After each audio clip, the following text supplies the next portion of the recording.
seize their yachts, their luxury homes, and other ill-begotten gains of Putin's kleptocracy.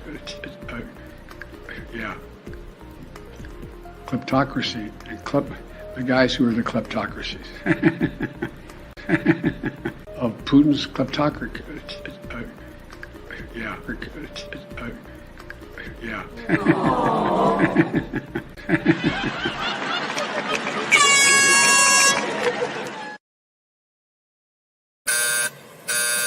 Proceed with caution.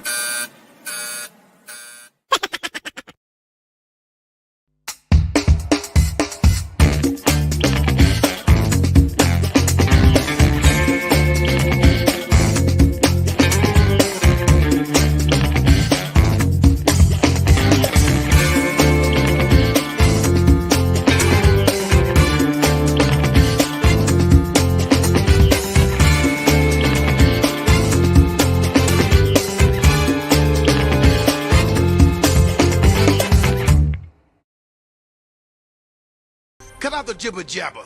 Don't be babbling like a fool. Say what you got to say. That's all. Then shut your dang pie hole. Shut your dang pie hole. Welcome back to the Prepared Mind channel, where the kleptocracy. You couldn't even say the word kleptocracy. Can you believe that guy? That's the president of the United States. You want to tell me it hasn't hit the fan, folks? It hit the fan before that clown got in office through whatever ill-begotten powers, right? Hey, folks, welcome. I want to say thank you to everybody, especially Patreon folks. Patreon crowd is here 7 days a week, all month long, year-round. Thank you, guys. It's only $2 a month to be part of Patreon, and we really do want to say thank you to you guys.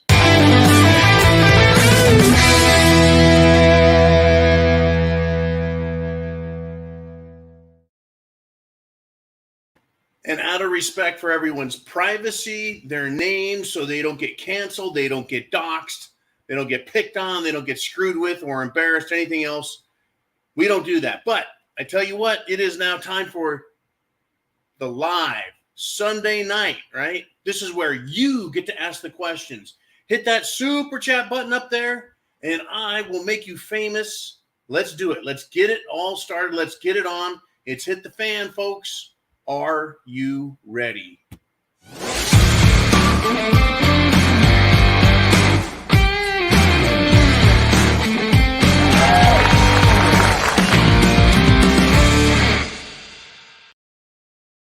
Yeah, I want to start off the show as usual. Darcy T steps up, tees off a big $50 PayPal super chat. We start off every week with Darcy, and that is really awesome. And this is what she has to say this week. Normally, the most amazing questions, right? She just says, "Greetings, John. No question tonight. Just adding to the spam fund." Well, I tell you what, we got the spam fund. We got the tuna fish fund. Last week, we had quite a few people say, better get some more Scottish water. So,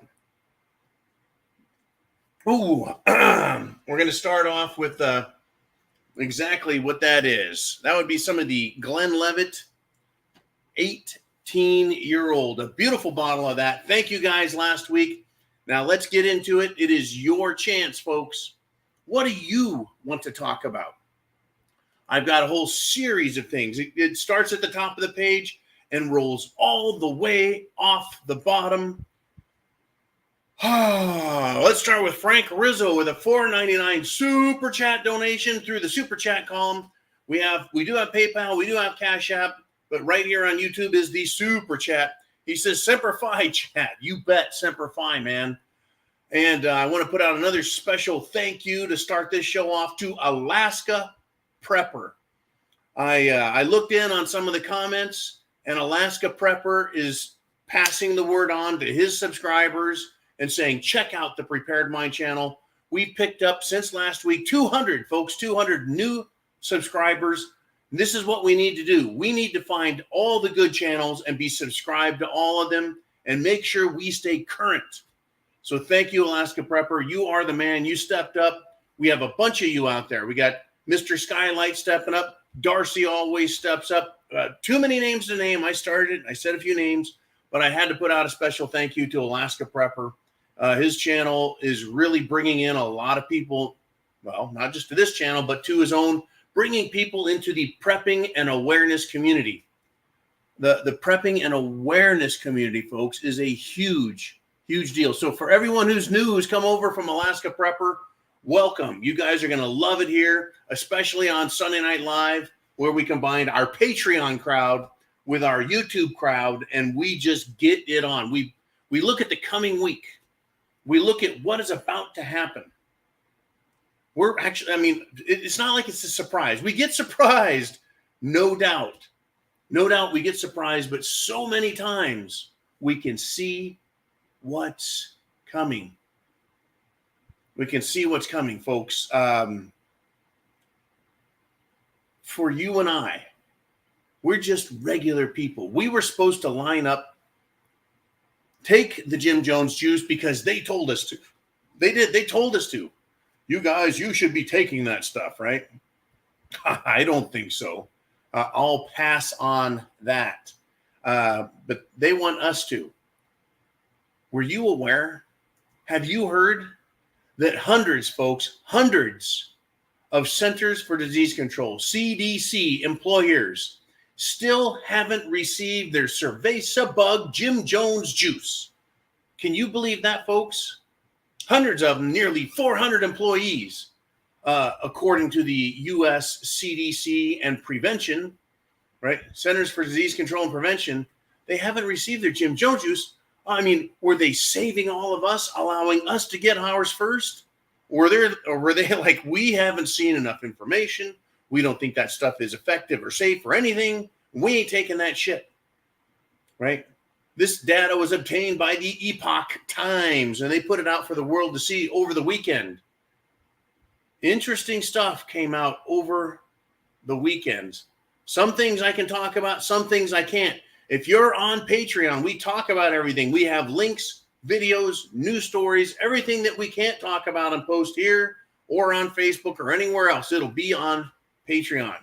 And anyway, with regard to that, nearly 400 employees, I bet it's 400 times 10. I bet it's the CDC has 4,000. I bet it's closer to 10. They know better, folks. They just know better. They have the real facts, the real statistics, the real information. And if you think your place of work is a gossip central over the most mundane, stupid shit, can you imagine the gossip inside the CDC for employees there? Can you imagine? They're like, don't say anything, but you're not going to believe this shit, so don't do it. Don't tell anyone, but listen to this shit. Oh, I guess the rumor weed has deep, deep and wide roots at the CDC.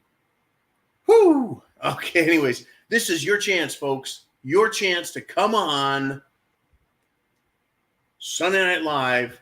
And if you've got a question about a person, a place, an action, a topic, a news story, anything you want to talk about, you can bring up here with a question or statement, anything you want. You don't have to use your name. You don't have to ask to be famous.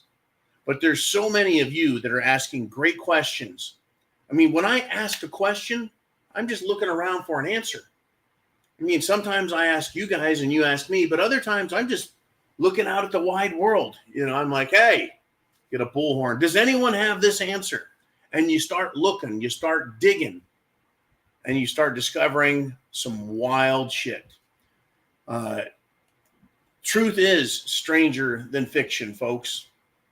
Truth is stranger than fiction. And I want to talk about more. I want to talk more about this little guy. This one right here. I also want to ask you about the president's mandate. There's so much opposition now. I understand, and we all understand, how people do not like to be told what to do. They want to make their own choice and their own free will. Is there any thought of backing off of that? People do not like to be told what to do, told what to do, told what to do. They want to make their own. Told what to do. Ooh, yeah. I'm telling you, folks, 18-year is smooth, Scotch. That little turd there, Dr. Doom, this weekend, while you were doing what? Not living the same life you were living back in 2019, 2018, 2017, I guarantee that. That little jackass was at the White House Correspondents' Dinner Party. He was at the pre-party, hanging out with mainstream media jerk-offs like Don Sourpuss Lemon. You know, the servants were masked. The plebes, the employees who had to kiss the ass of the elites. Dr. Doom was there, folks. Guess what he wasn't doing? Yeah, I don't know everything he wasn't doing, but I know he wasn't wearing a mask. He wasn't wearing a mask, folks. Now, he did come out last week and say, hey, the pandemic is over. And then he got shellacked by Jen Psaki, who is not a doctor, who is not a biologist. And then the rest of the White House administration. Ring, ring, ring, ring. Hey, Dr. Doom, who do you think you are? We only pretend like you're an expert. We only act like we care what you say. We only use you to screw over everyone else. You don't get to give us any opinions that we don't authorize. So then little doomsday dunce boy went right back out in front of the cameras and changed his mind. Said, well, you know, misinterpreting what I was saying. Let me make it more clear for you. Oh yeah, we're in the middle of a pandemic. Unbelievable. It's not going to quit, folks. It's not going to end. These people won't quit. Now, I want to thank everybody for the super chat donations that you did last week, the week before, that you're going to do today, tomorrow. Everything you do keeps the lights on. And as Darcy said, puts spam in the pantry. Keeps us doing what we do right here. I was talking to a very dear friend today, and there's actually quite a few people that I talk to on a regular basis, but I said, you know what? This is one heck of an interesting job I've got. You know, it's how many people would want this job? I don't know actually how many could. It's just kind of a rhetorical question I threw out there, but how many people can do this job? And I thought about that. How many people can sit in front of a computer for hours a day and then hours all through the night, sucking in all of this information and being able to bring it to you guys? What a great honor I have sitting here in this coveted chair in front of the extremely clear and crisp Prepared Mind camera. It's fun. It's absolutely fun. It doesn't bring me down. I think I'm one of the most optimistic people on the planet, but shit has hit the fan. And I am glad to be here with you. Now for this. Are you ready? Oh, yes, indeed. Guess what this is?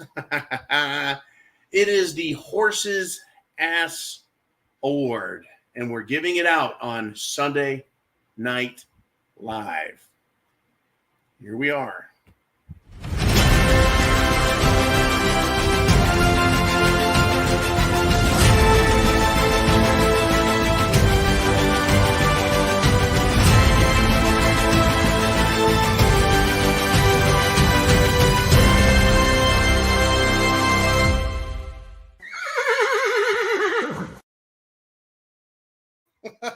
I can't get enough of that.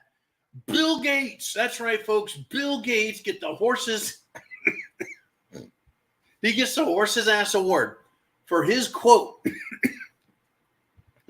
Back to the stable. His quote was, quote, "We've not seen the worst of cerveza bug." Excuse me? Folks, I have been given a timeout.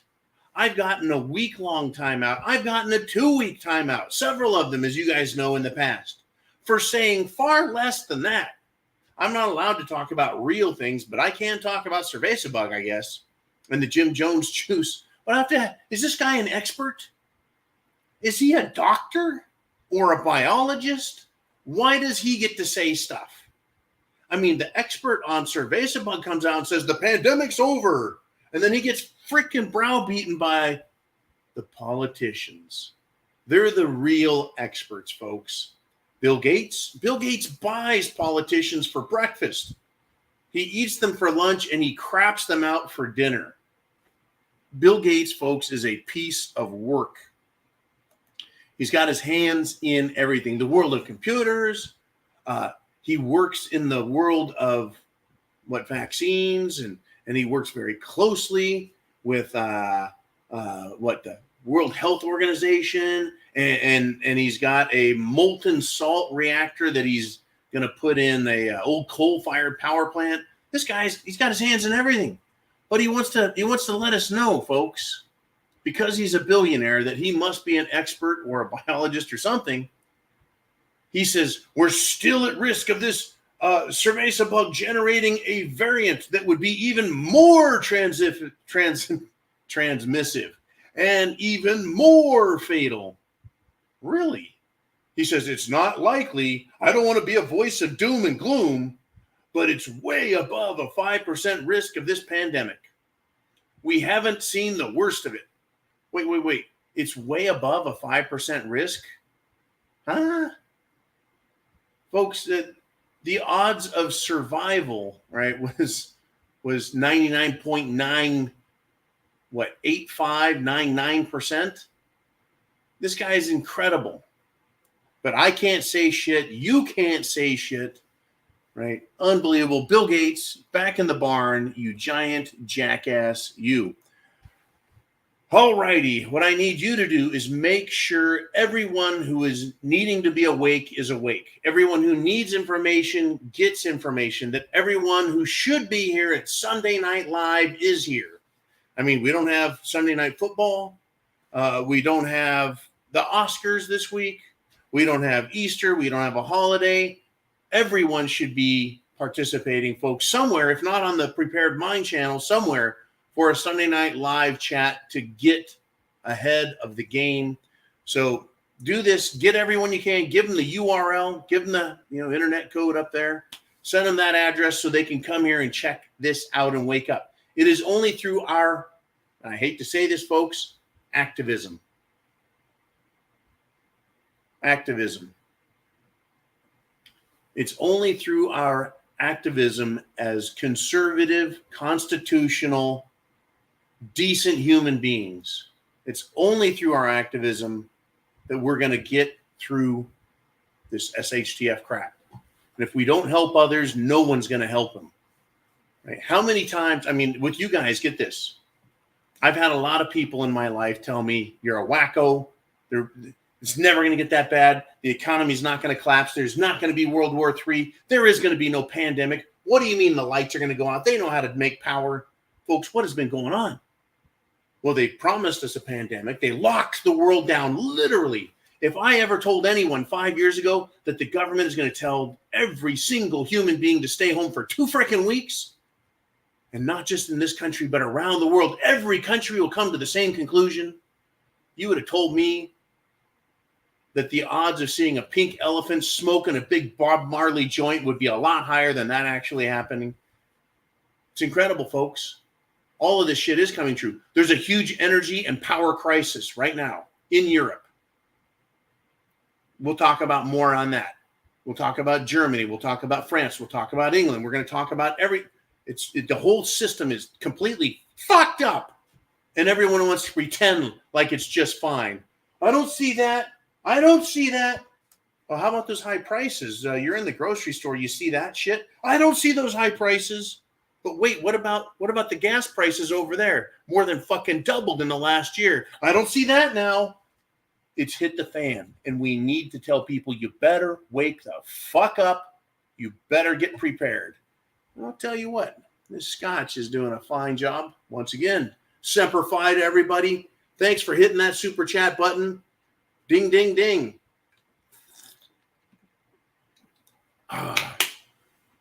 You guys keep us going. Now, Bill Gates. Are you ready? Bill Gates, folks, is the same jackass that created a computer system that people could hack.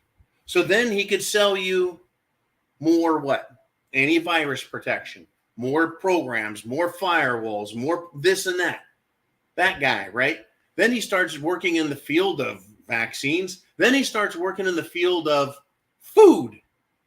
Well, did I mention the molten salt reactor that he's going to be building? I don't think it's going to be him. I'm pretty sure it's just his money buying some experts. Then he's like, you need synthetic printed food, some kind of bio goo and shit. That's right, folks. That's right. Bio goo and shit. That is what Bill Gates has in mind for all of us. And then this story came in, folks, and it's not a joke. It's not a joke. They've got a name for it, folks. They're called Fatbergs. John, where are you going with this? Just hold on and watch. Hold on and wait. We got to clean the planet up. We got a food shortage. We got an energy shortage. Fatbergs. Oh, where are you going, John? Don't worry, right? We don't know what we're talking about. Anything we say is radical and crazy and couldn't possibly be true. Since 2013, folks, the term fatberg has become an increasingly heard term that describes a large, solid mass that lives in sewers. And it's made of non-biodegradable solid matter and grease and cooking fat. How is it non-biodegradable if it's actual fat? So anytime you poured hamburger or bacon grease or chicken fat or cooking oil down the drain, it goes to these fatbergs, kind of like an iceberg. Now, we're not fat shaming the fatbergs, folks, but there's a problem with these things. They're being called a growing menace under our streets. This is just a street, folks. Birchall Street. This is over in England.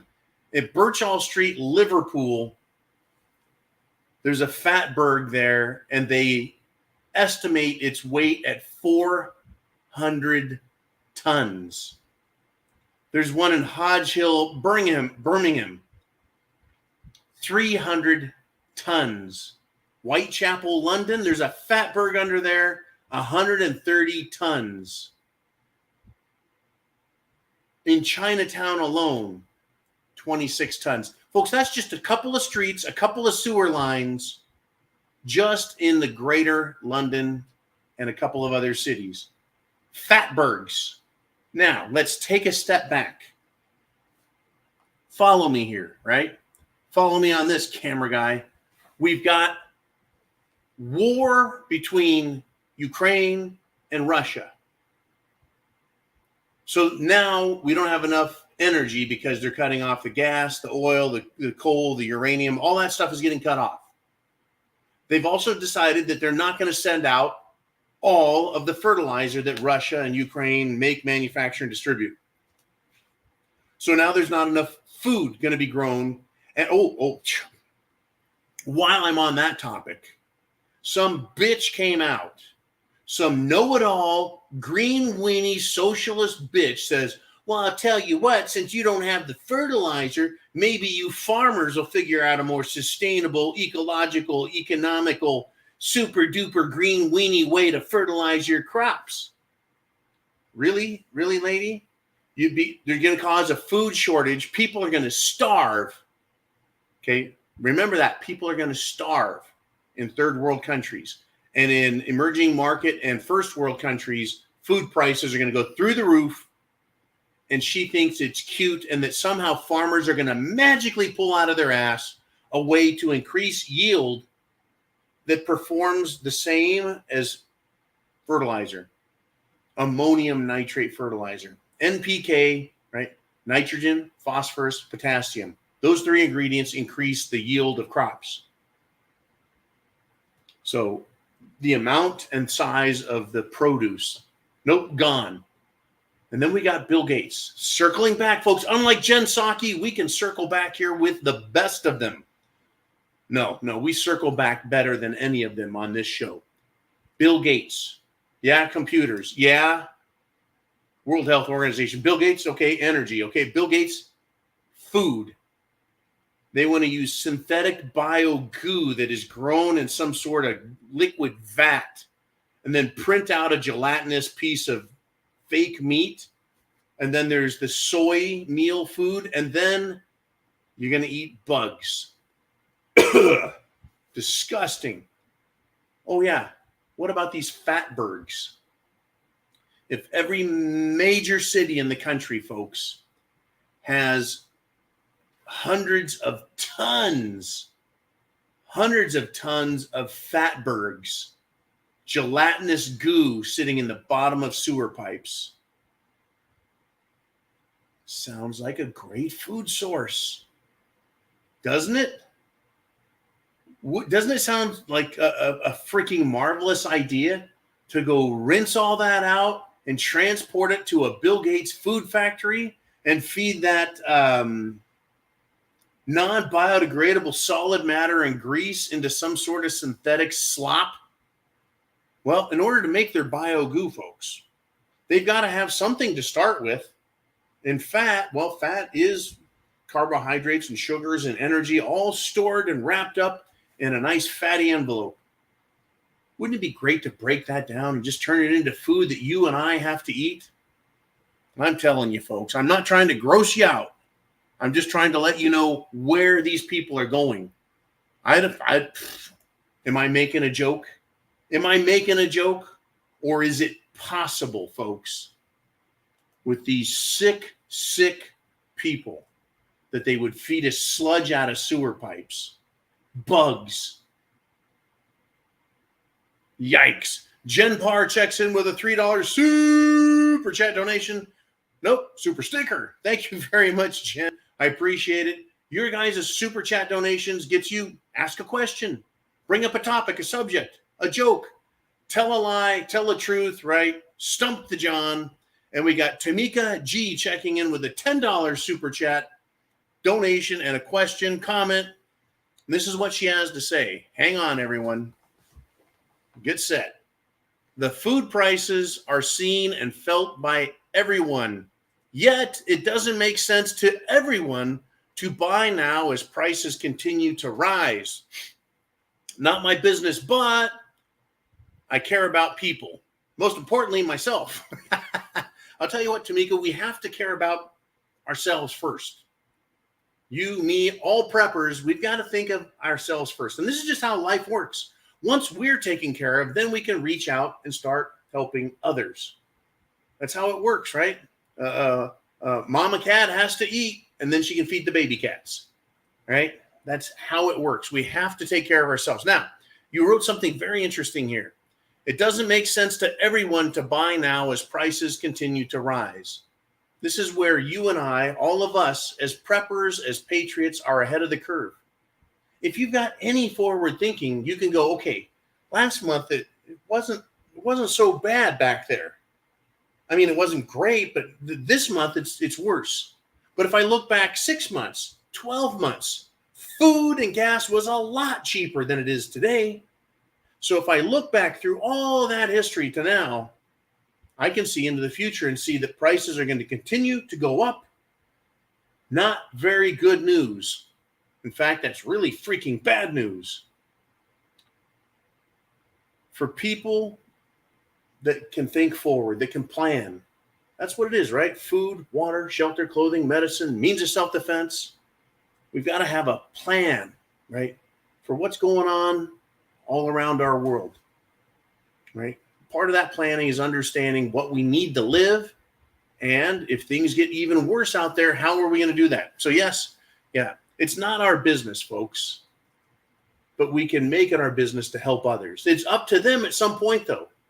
You've sent them the URL. You've told them food is an investment. If it's going to double in price, that's making 100% return on the money you've invested in your food. If the food stays the same price, well, hey, at least you've got food. You haven't lost anything.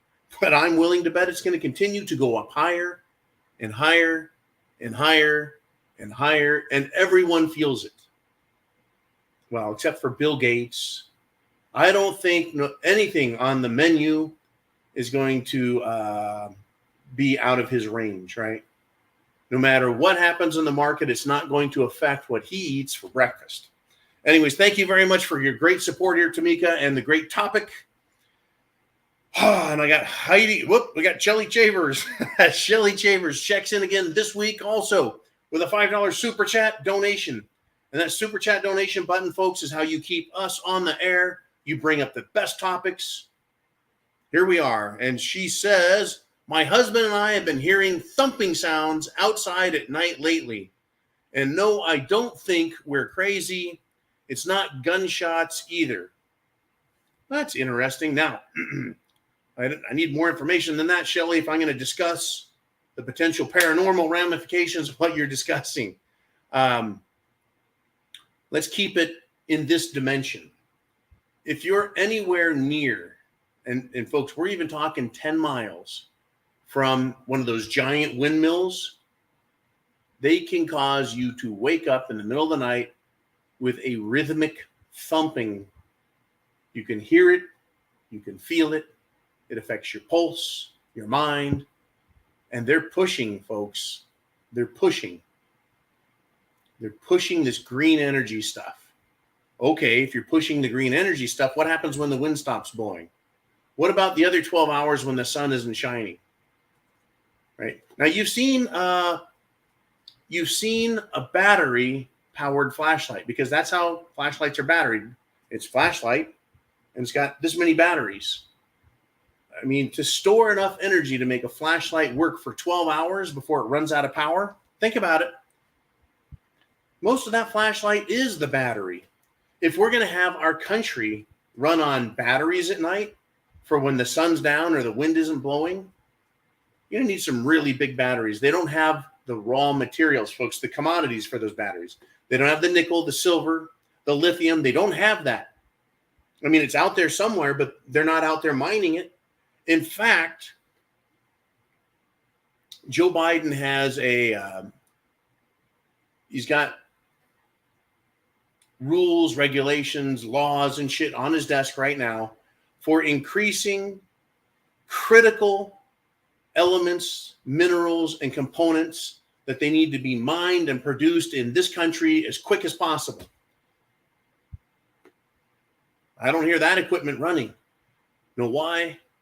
Because they have bureaucratic red tape, regulations, environmental crap, laws, rules, restrictions, permits, bullshit to go through.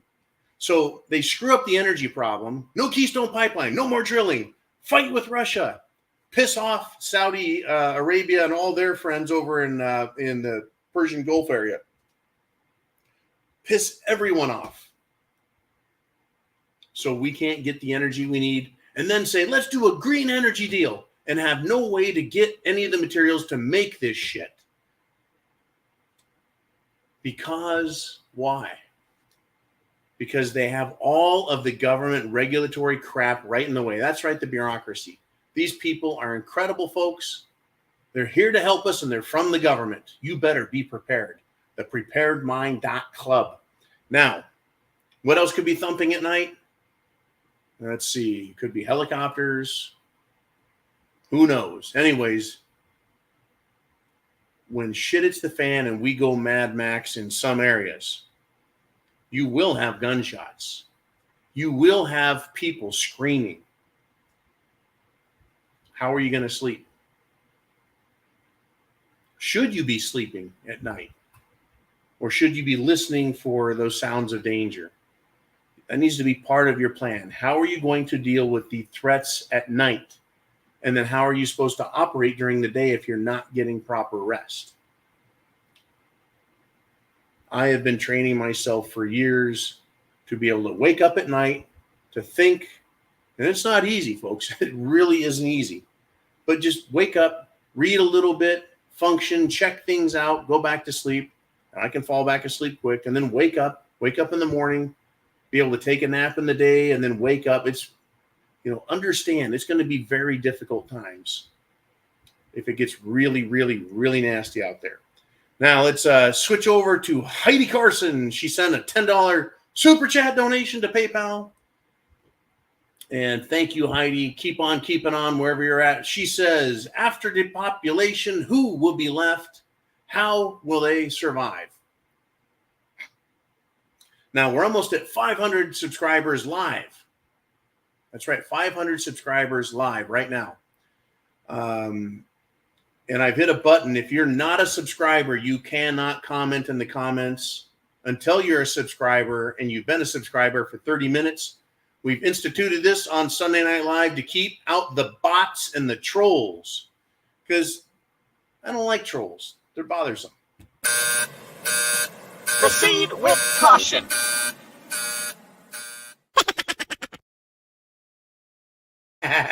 All right. Depopulation. How is depopulation going to happen? Cerveza bug, Jim Jones juice, Mad Max starvation, war, possibly nuclear, combination of all those things. I'm looking at a combination of all the crap they're going to be throwing at us for the next, I don't know, decade, and we're going to have a lot of depopulation. Now, this has been an R syndicate behind the scenes. This has been a personal quest of mine to understand what comes after. Now, the way I've seen it is you've got SHTF starting, and we go down, down, down, down, down. Things get worse, worse, worse. And then we're going to come back up out of this. After 10 years, whoever's left alive, whatever governments exist, what kind of government are we going to have? What people, which people, what kind of people? And it's not about what color people or what age. It's going to be people that think, people that are physically capable. Now, if you're sick, if you've destroyed your heart or your liver or your kidneys or your mind with Jim Jones juice rot, you're probably not going to feel really good. You're probably not going to live very long. Or if you are alive, guess what? You're probably not going to feel really well. You're not going to be real productive. Now, who is going to survive? Who's going to be left? If this Jim Jones juice and cerveza bug combination creates enlarged hearts, heart attack, heart disease, liver disease, hepatitis, mad cow disease, brain encephalitis, and mushroom spongiform crap in your head, zombie-like people that are just going to get plugged left and right. Okay. That leaves people who have refused to obey an edict from government, who are resourceful enough to avoid the conflicts and stupidity. People that have prepped. They've got food, water, shelter, clothing, means of self-defense, right? These are armed, smart, hardworking, in shape, good people. Across the spectrum, from poor to rich. Because it's not about how much money you have. It's about how determined you are to be prepared and how determined you are to take action to survive. Okay. There's going to be some of us left. How will the government view us? What is the government going to be made out of in 10 years, 15 years, 20 years? If the population is way down, do you think you and I won't know what happened? Or do you think we're going to have a pretty good freaking guess what happened? Yeah, the latter. We're going to have a pretty damn good guess. We will be more resolute in our distrust and mistrust. And we'll have a fight on our hands if they think they're going to be telling us what to do. So what kind of world is waiting for us on the other side? Or will we be beaten down, half-starved, tired, exhausted, scared, just begging, right, for somebody to help us out and make life a little better because we're tired of having Fatbergs sandwiches after 10 years, 15 years, 20 years? And so then government says, you will work for us and you'll be happy. We're going to let you live. We're not going to kill you, whatever. When we just say, okay, great, we'll be slaves. How wonderful. I have a hard time believing that. But, stranger things have happened, folks. And hard times, right? But it's coming. We got hard times coming. Being prepared is our best bet. We got nothing but trouble, Heidi. Right? Who will be left? Strong, determined, pissed off preppers, patriots. But after 10 years, 15 years, how strong, how resilient will we be? All right, we got Mineral Water checking in with a $10 super chat donation. And he says, prepper fiction books to learn and think about survival. I am author Ron Foster. Okay, Ron, I appreciate the super chat donation. Now, where are your books? If you have written prepper fiction books, that is stories that help people see and understand where others could be at. I think it's a fantastic topic. Right? I've read a lot of prepper books in the past, and they've got fictional accounts of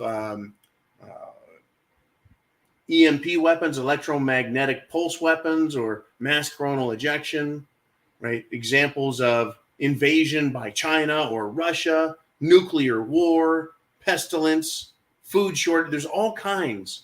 And some are a mixture because as you get one SHTF component, it creates a second, which creates a third, right? And these characters, they write the book, will create scenarios by which and then you get to think, what would I do? And that's what I really enjoyed about these books is like, no, don't do that. And you're reading and you're like, no, that was a bad move.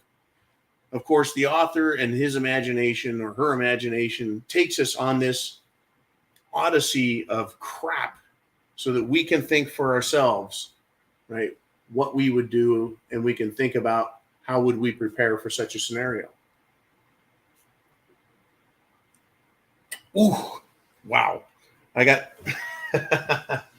I came prepared this week with two. Now, it has been one heck of a weekend for me. I got an awful lot of sun. I don't know if you guys can see my raccoon eyes from wearing eye protection, but ended up spending too much time looking in one direction and walking in a straight line and just got cooked. I think in our preps, we need to make sure for us more pale types, us less melanated, make sure you have sunscreen, sun protection. Woo! Okay. And Darcy is back with a $10 super chat PayPal donation. And she says this, I think we should use Fatbergs as ballistic gel. Yeah. It's just Fatberg, folks, like an iceberg. It's just living in the pipes, right? It's disgusting. I know. Yeah. Ballistics gel would probably be good for that. My worry is now that they've discovered them, what are they going to do with them? I just really think they're probably going to do something really nasty, like try and make food out of them. All right, we got Opie Waddell checking in with a $5 super chat donation. And he says, make sticks of fat equal to a gallon of fuel, shove them into the flux capacitor, and run these cars on lard BTUs. First model is the Fartari Puntosh. Okay, man. Now, here's the deal. He just took the Fatberg, which is a reality. It's a real thing. It's a growing menace under our streets. And he made this is what the creative mind thinks. Run your cars on them. You can run a diesel on any hydrocarbon if it's liquid enough to get through the injector pump. That's why they run diesel trucks like my big green tank, right? You could run that on French fry oil. You can run them on used vegetable oil, new vegetable oil, peanut oil, neutral oil, anything that goes through, right? Anything that's liquid and can be pumped, it'll burn in a diesel engine. So yeah, you could make a Fatberg with a preheater flux capacitor on it. Anyways, a Fartari Puntosh. That's pretty fucking funny. Thank you, Opie, for that. Yeah, we're going to be forced to get really creative, folks. Over the weekend, I was thinking again about the Chinese, the ancient Chinese that invented gunpowder. Now, if you're so busy trying to get food, stay warm, not get killed by your neighbors in caveman China time, because Chinese have had gunpowder, folks, for thousands of years. How the hell did they figure that out? I mean, first you have to find a really pure source of sulfur, highly pure sulfur, which means you've got to be near a volcano, right? Because volcanoes spit out sulfur. Well, let's see, you stand a chance of that, of getting, let's see, killed by lava or an explosion, or getting killed by a toxic gas cloud of acid, because you mix a little bit of water with sulfur, you get sulfuric acid. Then there's all this sulfur hexides and hydroxides and all kinds of sulfurous gases that'll just eat your freaking skin off of you. So yeah, the Chinese guys, they like found this sulfur and they're like, well, let's just take this back to our village. Isn't it a pretty yellow? And then they said, well, we need, let's see, do we want sodium chloride, salt? That's useful stuff. Salt is good, sodium chloride. But somehow they found pure potassium chloride. I don't know how, where, or whatever, but they got pure potassium chloride. And they said, well, let's take that back to our village. And then they said, we need pure carbon, not crusty ass charcoal briquettes, but pure carbon. Black, black, black, pure carbon. I don't know where the hell they found pure carbon, but they took that back to their village. And then they said, well, fuck it. Instead of, let's see, protecting our village, building huts, planting vegetables, getting fresh water, let's just start mixing those three ingredients for some strange reason together in differing proportions until it does something really cool, like explode, like gunpowder. And sulfur smells like egg farts. So why the hell would you play with that? Anyways, yeah. So somehow they magically invented gunpowder by getting very, very precise percentages of each, mixing them together in chemistry and getting gunpowder. Or, you know, is there something else going on in this world? Just a question, right? Right. So Fatbergs. I think there was a former human civilization that was highly advanced that came into existence. And they got blown to frickin' smithereens in a nuclear war or something like that. And some Chinese people managed to survive that shit as preppers. They kept their books, they kept their knowledge, and they said, hey, we need these ingredients. And we got some sulfur, we got some potassium chloride, we got some pure carbon, you know, bad, evil carbon, pure carbon. And we can put those together because gunpowder is very useful for, you know, blowing shit up and energy. And maybe these Fatbergs are going to be something that people pull out of the, if they blow us back to caveman frickin' times, folks, with the nuclear weapons, because they're so insistent that they keep their Ukrainian money laundering schemes going. Oh, there's so much shit coming out.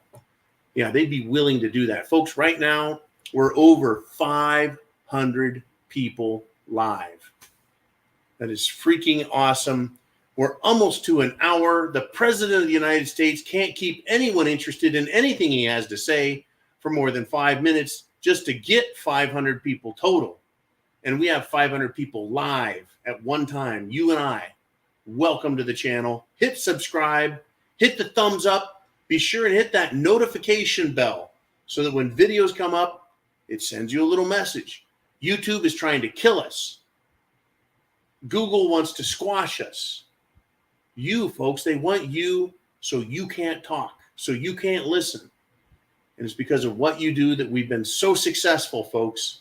We've maintained 80,000 plus subscribers through all of their bullshit, harassment, and efforts to shadow ban us, remove us, strike us out, cancel us. Well, YouTube, right, and all social media, we're here to stay. And the fight, folks, is just beginning to get real. We got Jen Parr back with another super chat donation, this time $5. And she says, how many food processing plants have to burn down until it's an acknowledged problem. Could it be sleeper cells? Now, Uman, and he's here somewhere, he's that guy with a big old blue wrench. He actually went through these burning and destroyed food plants, and he discovered, Jen, that they are not all of significant size. Like in some cases, it was a truck shop that burned near a food plant. In another case, it was a mom and pop butcher house, not a huge slaughter farm that does millions of pounds of meat a day. And so what it looks like and sounds like is we were given a lot of hype. Somebody saw this, and it is something to think about. It's something to be concerned about. But there's not a war on our food plants, not yet. But they had all of these little incidents occur, and then the FBI comes out and says, we believe terrorists are going to be striking our food supply. Now, if you were the government, Jen, let me ask you this. Would you rather take the blame for your shit-ass policies, your inflation, and have you take the blame for higher food costs? Or would you rather have the FBI announce that there's a problem with food plants and then point to all the little things that happened and blame that for the food shortages and the increase in costs? When you see government, nobody likes to accept responsibility for what they've done and for what they've said and for what they're willing and wanting to do to us. They would rather blame some sort of crazy radical food farm killers. You know what's way more dangerous than these 16 food plants that have burned or been run into by an airplane? Let me tell you what's way more dangerous than that. The government going out and killing tens of millions of chickens. And then they had a news story over the weekend that a guy, finally the first case of a human being having avian flu. And right there in the article, it says there's a good chance this guy was exposed to so many chickens that he got some avian flu virus on him. He wasn't really sick with it. You know, they're testing humans, folks. I mean, when was the last time you heard that people were tested for a disease that they didn't know they had until they took a test to tell them they had it? And that the testing efficacy and, shall we say, reliability was that 50% of the time it was wrong and 50% of the time it was right. In other words, there's a lot of false positives. We got to be really careful with these people, folks. They're supposed to be the responsible, smart people in charge with all the statistics. But here we are, right? They're leading us down the primrose path thinking that it's our fault, that there's radical, crazy people burning down all of our food processing plants. When in fact, it's government policies and their issues they're creating, as well as their direct actions. In my life, I don't ever remember avian flu taking out our chicken food population. Once again, folks, how is it that the government and Bill Gates can feed us Soylent Green, Fatbergs, synthetic slop, and bugs? How would we accept any of those things as food unless the real food became so scarce and so expensive that no one could afford it? I'm probably the only one suggesting that they want to make Fatberg food out of us. Ugh. These are the people in charge, though, folks. And again, could you believe that your own government would tell you to stay locked up in your own house for 2 weeks because someone else out there has the flu and we got to save grandma's life? Unbelievable. I need a drink. You guys need a drink? I need a drink. Thank you. 18-year Scotch is extremely smooth. And I want to thank the Super Chat donators that said, go get a bottle of good Scotch, because I really needed that. Be sure to have alcohol in your preps, even if you don't drink. Vodka is extremely inexpensive. It can also be used not only to help people as a much more natural sedative. It's a depressant. It's an antidepressant. It's a painkiller. It's a sleep, helps you sleep better, sleep aid. It's also a disinfectant. It's a preservative. It can be used for medicine to clean out wounds. That's vodka. I wouldn't do that to scotch. Oh my God. But vodka, you can get some really cheap ass vodka out there has really practical application. Now, Heidi was talking about depopulation earlier, and this it's going to continue to be a topic that you and I are going to want to look at and reconsider. The same way we're going to need to reconsider food, war, and again, folks, the four horsemen of the Bible, right? You got death, and riding with them are war, famine, and pestilence, right? The bad things happening. Well, what about our war machine? There's a Department of Defense study, folks, that is now showing that pregnant female soldiers are experiencing, quote, absolutely catastrophic rate of abnormalities and fetal problems, says Dr. Naomi Wolf. We anticipated this. We talked about it. We wondered, why isn't this mainstream front page headline primetime news? Because they don't want you to know it. Right? The thing about population is we replace ourselves. Right? Man and woman get together. They have 2 kids, 3 kids, 4 kids. They replace themselves and even add a couple extras. Right? I did my part. I replaced 2 of me. Right? I made 2 more of me. But yeah, if people who have taken the Jim Jones juice, catastrophic rate of abnormalities and fetal problems or problems with the baby. Now, I mean, the deal with life is precious. Life is difficult. Life is hard. Even if you make it through a pregnancy and you're born as a human, there's no guarantee you're going to be smart or strong or able to do any of the things that you and I are able to do. It is a crapshoot, folks. And in the best of times, with good medicine, good health, good sanitary living conditions like we have currently, right? You can raise children that will be very strong, very good. If you start out a human life with abnormalities and problems as a fetus, you're going to have problems as a newborn. You're going to have problems as a toddler, a child, a teen, an adult. We're going to have some serious problems, folks. If spike proteins and other side effects from the Jim Jones juice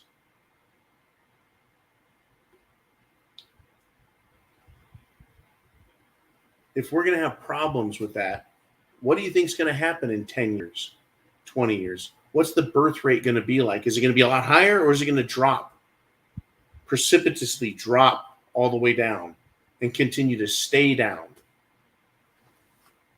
People that are pure of blood, are we going to end up saying, okay, women that haven't had the Jim Jones juice, guess what? You get to be baby factories because we need population, or we're not going to make it. Oh, it's crazy days. Crazy days. And we're almost up. Folks, we're at 600 people live right now.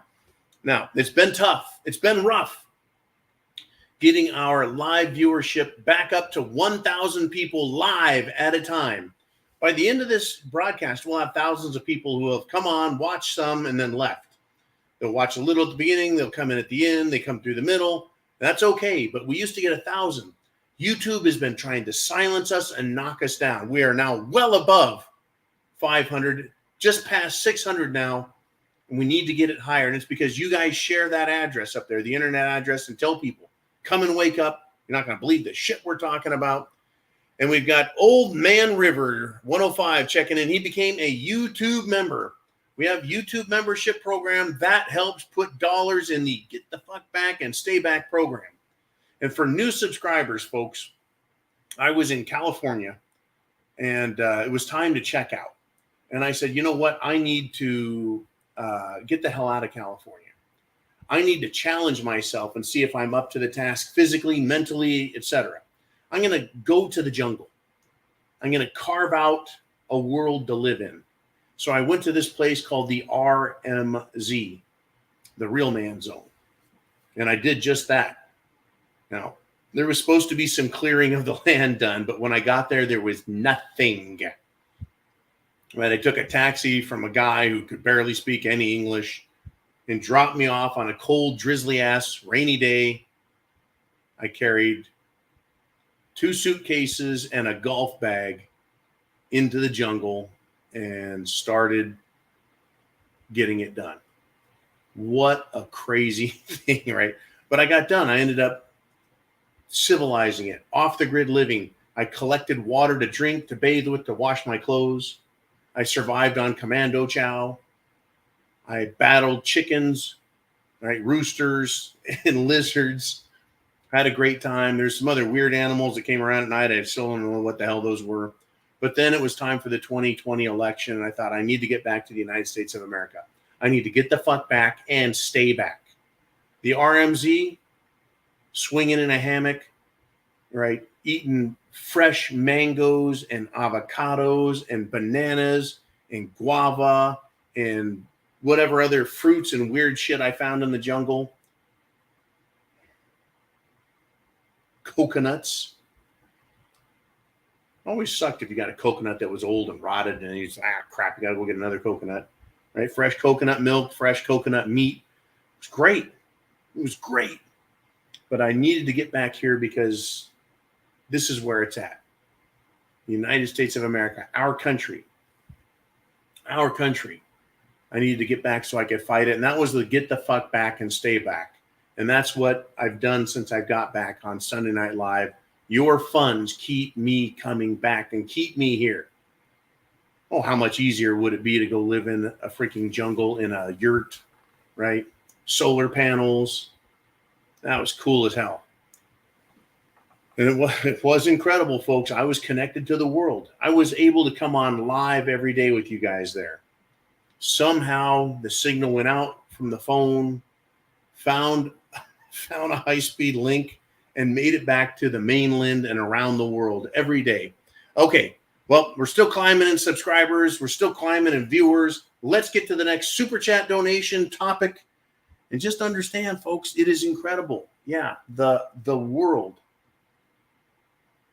It's ours to have and lose, or it's incredible. We've got Christine Bihana checking in with a $5 Super Chat donation. She says, have a shot on me. Cheers.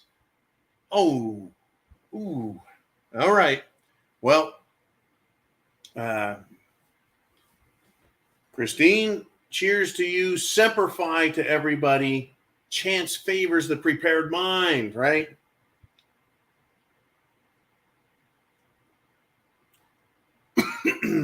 Woo! That was a good one. Thank you, Christine, very much. Last weekend, folks, I was here for almost 5 hours consecutive straight because I said, as long as there's people asking questions, I'll answer them. We'll stay on live and keep talking and keep going and keep going and keep going. And then I had Uman, who was not helping. Actually, he was. Uman was helping out in the process, keeping it going. We got Jolene back this week. Jolene's away. The mice will play, I guess. But here we are. On April 21st. Today is May the 1st. So approximately 10 days ago, literally 10 days ago, Obama said, social media censorship. The people who are censoring us, trying to silence you and keep you from hearing anyone else's opinion except the mainstream media and politicians. Obama said that the censors out there don't go far enough. That's right, folks. Barack Hussein Barry Soetoro Obama, former president who wanted to fundamentally change America and did so, is still in charge. In fact, a lot of people call it the Biden administration. That Biden, who was vice president and stooge under Obama, is still vice president and stooge under Obama, because when Obama showed up in the White House not too long ago, Biden introduced him as the president, and he was merely the vice president. Yeah, tongue-in-cheek, a big fat joke, or was it? So Obama comes out on April 21st and says, media censorship is not going far enough. So 6 days later, Joe Biden comes along with his Ministry of Truth. That's right, folks, in George Orwell's 1984. He had this bureaucracy called the Ministry of Truth. And that Ministry of Truth, folks, told us what we needed to know on a daily basis. Now, someone might say, well, John, isn't that what you do? You come out and tell us what we need to know. I say, no, I supplement what you need to know, but only in a very small section of the world. I don't tell you how to deal with your wife and kids and your job or your husband's. I don't tell you, and none of that. I just bring to you SHTF information for you to consider. That's right, folks. Obama was at Stanford University, Stanford, California. And he blamed big tech, social media, for the spread of disinformation. Oh, my God. So we need the Ministry of Truth. You know, whether it has to do with the war and Russia and politics, whether it has to do with Cerveza Bug and Jim Jones Juice. Oh, yeah. They said democracy is too precious to allow free speech. Can you believe that crap? So Joe Biden appointed super Marxist Nina Jankowicz to lead the Department of Homeland Security's Ministry of Truth, known as officially the Disinformation Governance Board. So the Department of Homeland Security in the United States of America, which is only the federal government, folks, but they're going to try and spread it into the 50 states. They rolled out the Disinformation Governance Board 6 days after Obama bitched and whined. And now we have a new bureaucracy we have to kiss ass to. Unfucking believable. So Representative Lauren Boebert, one of my favorite congresswomen, cute little Lauren Boebert, who's got guts. And sometimes, folks, guts is all it takes, and guts is enough. And she understands, just like you and I, that free speech is critical to maintaining liberty and freedom in our constitutional republic. Democrats are saying that free speech is a threat to democracy. Hillary Clinton has said that there's limitations to free speech. Obama has said there's too much free speech, and it endangers democracy. It's a threat to democracy. Folks, we don't have a democracy. Democracy is 5 wolves and 4 sheep voting on who gets eaten for dinner. Lauren Boebert says, hey, this is bullshit. The Ministry of Truth, this Disinformation Governance Board, and she's calling for its defunding. I don't know who the hell voted for it to be funded in the first place. Or does the Department of Homeland Security have unlimited funds and it can create more sub-bureaucracies under it? Well, there's the Department of this and the Department of that and the Department of this other thing. And that's how they do it, folks. They create layers of bureaucracy with committees, and then they hand out money to special interest groups to do research for them, and they fund these colleges to pay for shit so that these colleges can come back and say, oh, yeah, we discovered through our research that free speech is incredibly dangerous. Really? You know what's incredibly dangerous is telling me what to think and then punishing me if I refuse to believe it.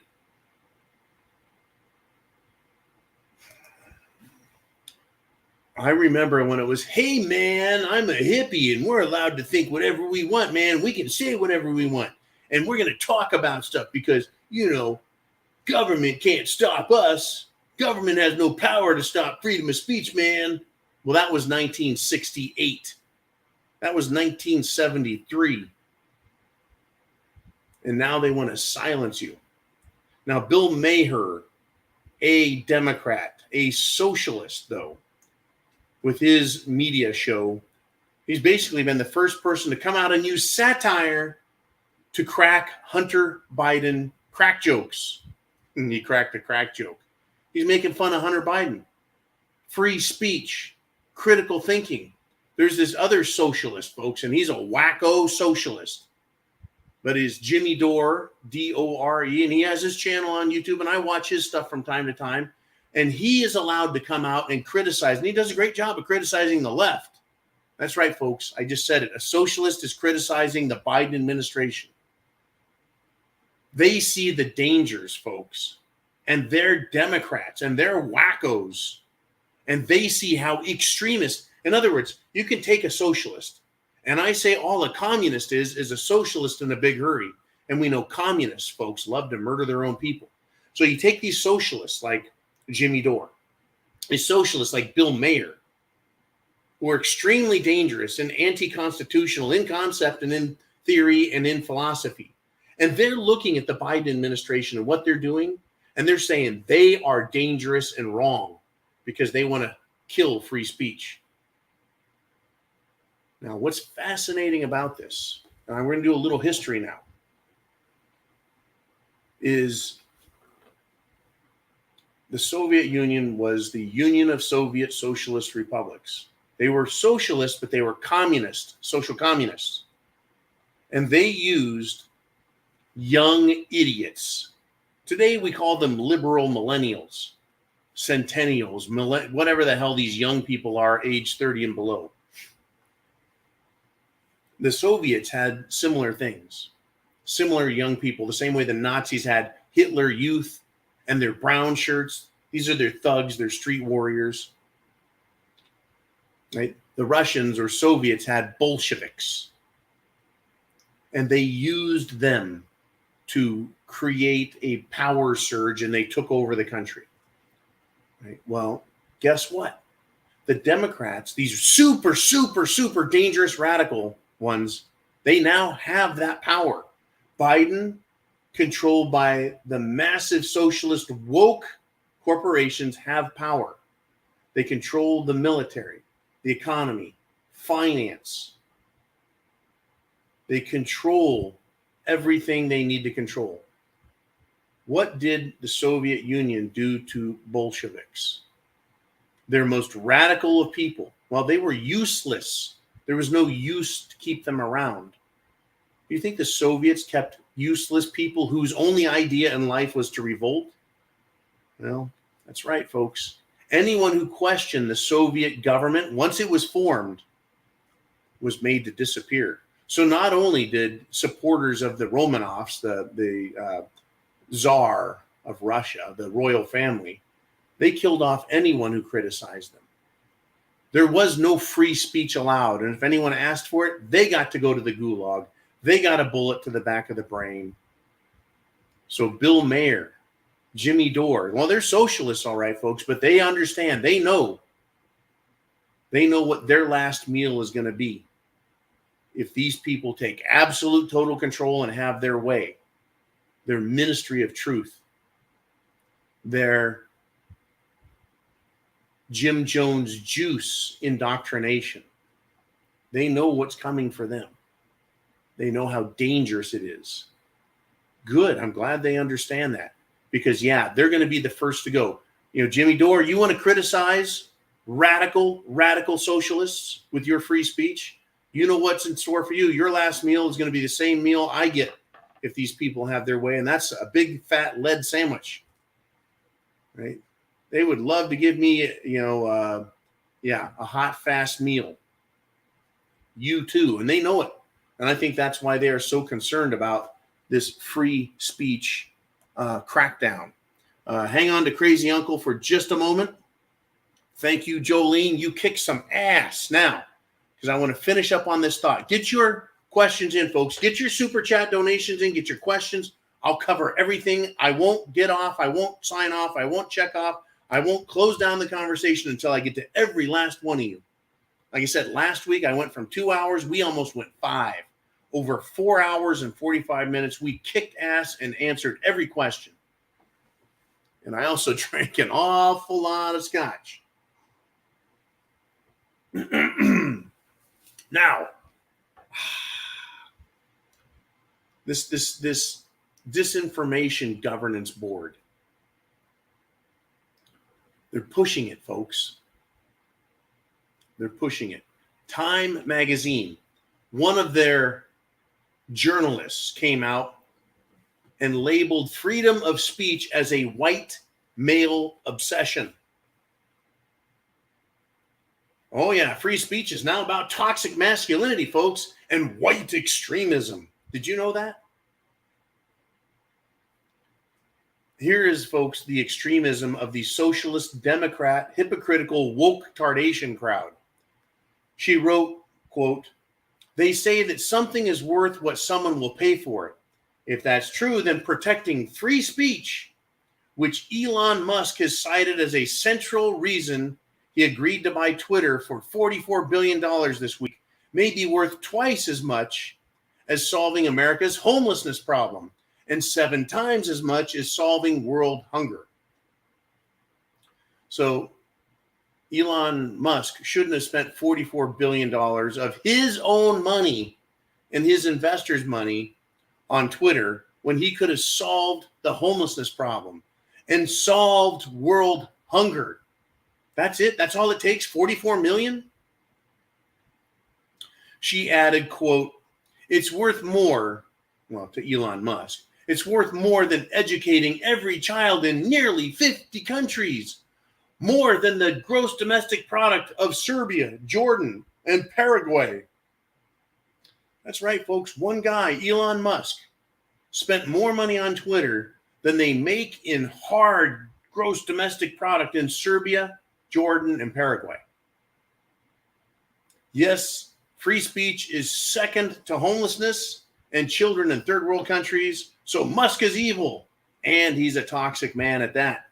Now, folks, well, wait a minute. But Biden and Democrats aren't evil for abandoning children and their mommies in Afghanistan and spending $50 billion on war efforts in Ukraine. Wait a minute. He spent 44, and in just a couple of months, that 44 billion, by the way, took decades for Elon Musk to earn. In just a matter of a couple of weeks, Joe Biden has spent everyone else's money, $50 billion on war efforts in Ukraine. How many women and children, how much educating could have been done with that, right?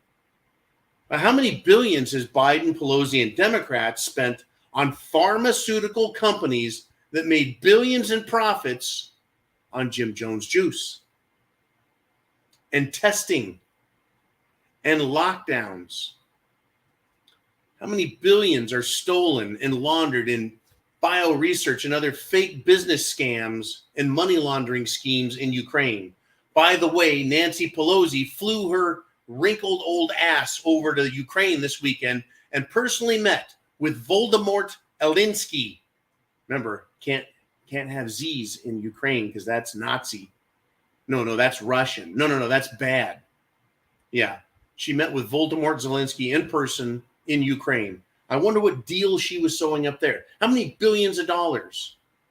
But Musk can't invest his money. We have to hate him and his white male obsession with free speech. Tell you what, it's Democrat, socialist scumbag obsession that they have to control Instagram, YouTube, Google, Facebook, and they can't lose Twitter.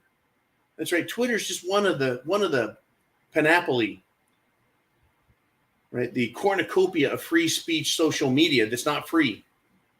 It's not social. It certainly isn't media. It's nothing but propaganda. Absolute propaganda shit. And Time magazine wants to say free speech is a white male obsession. Oh, by the way, back in the late 1930s, I can't remember if it was 1938 or 39, Time magazine said Adolf Hitler was their man of the year. That's right, folks. Time magazine, for over 100 years, has managed to get it wrong just about every single fucking time. So thank you for letting us know who you people are at Time magazine. I tell you, it's hard work, folks, staying up with this. But I'm glad that you're here sharing it with me. Cheers to everyone.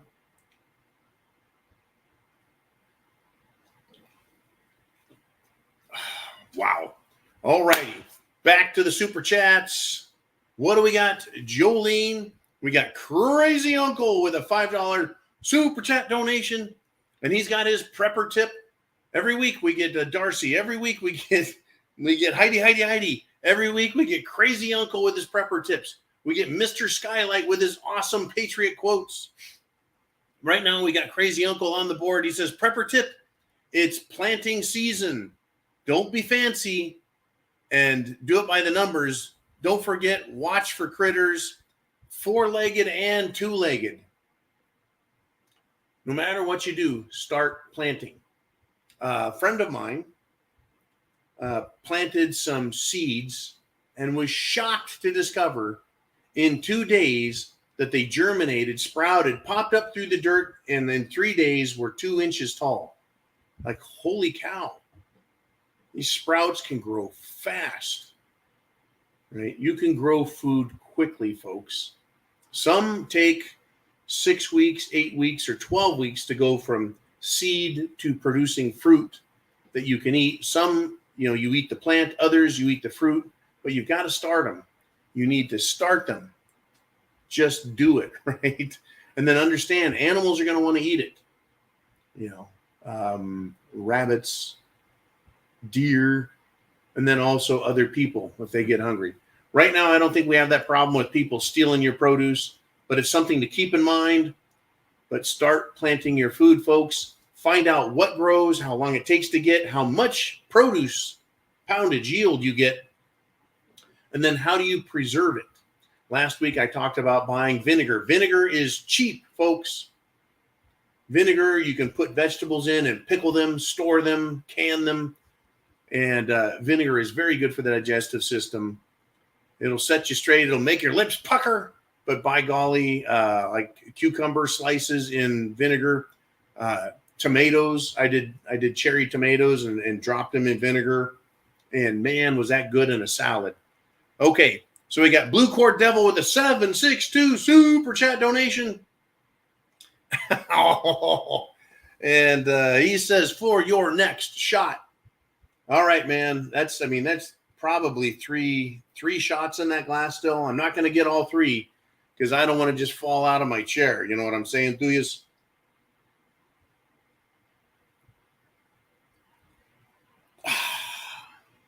It's like mother's milk. Thank you, Blue Cord Devil, for sponsoring this show and super chat donations. Without you guys, the show doesn't go on. Whether or not I'm here, shit has hit the fan. It's going to keep hitting the fan. It's going to get worse. That's good stuff.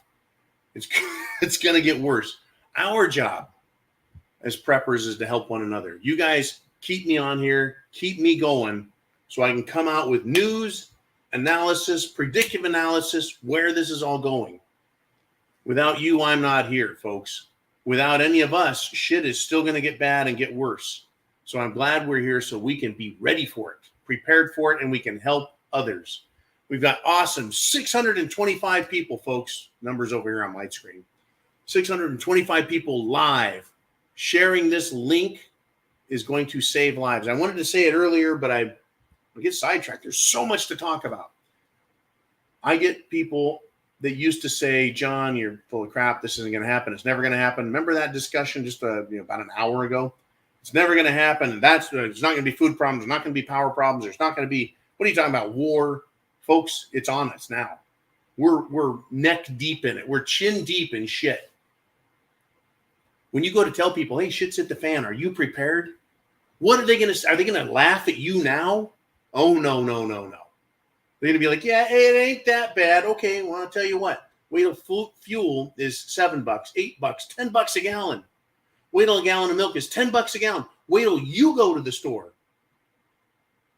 and the thing you need, even if it was, overpriced, isn't available.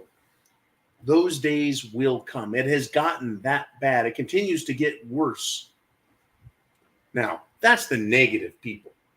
How many of you, and folks, how many of you have sent me a message, email, text, on Patreon posted, on YouTube posted, a huge thank you? And I don't want to say, oh, you're welcome.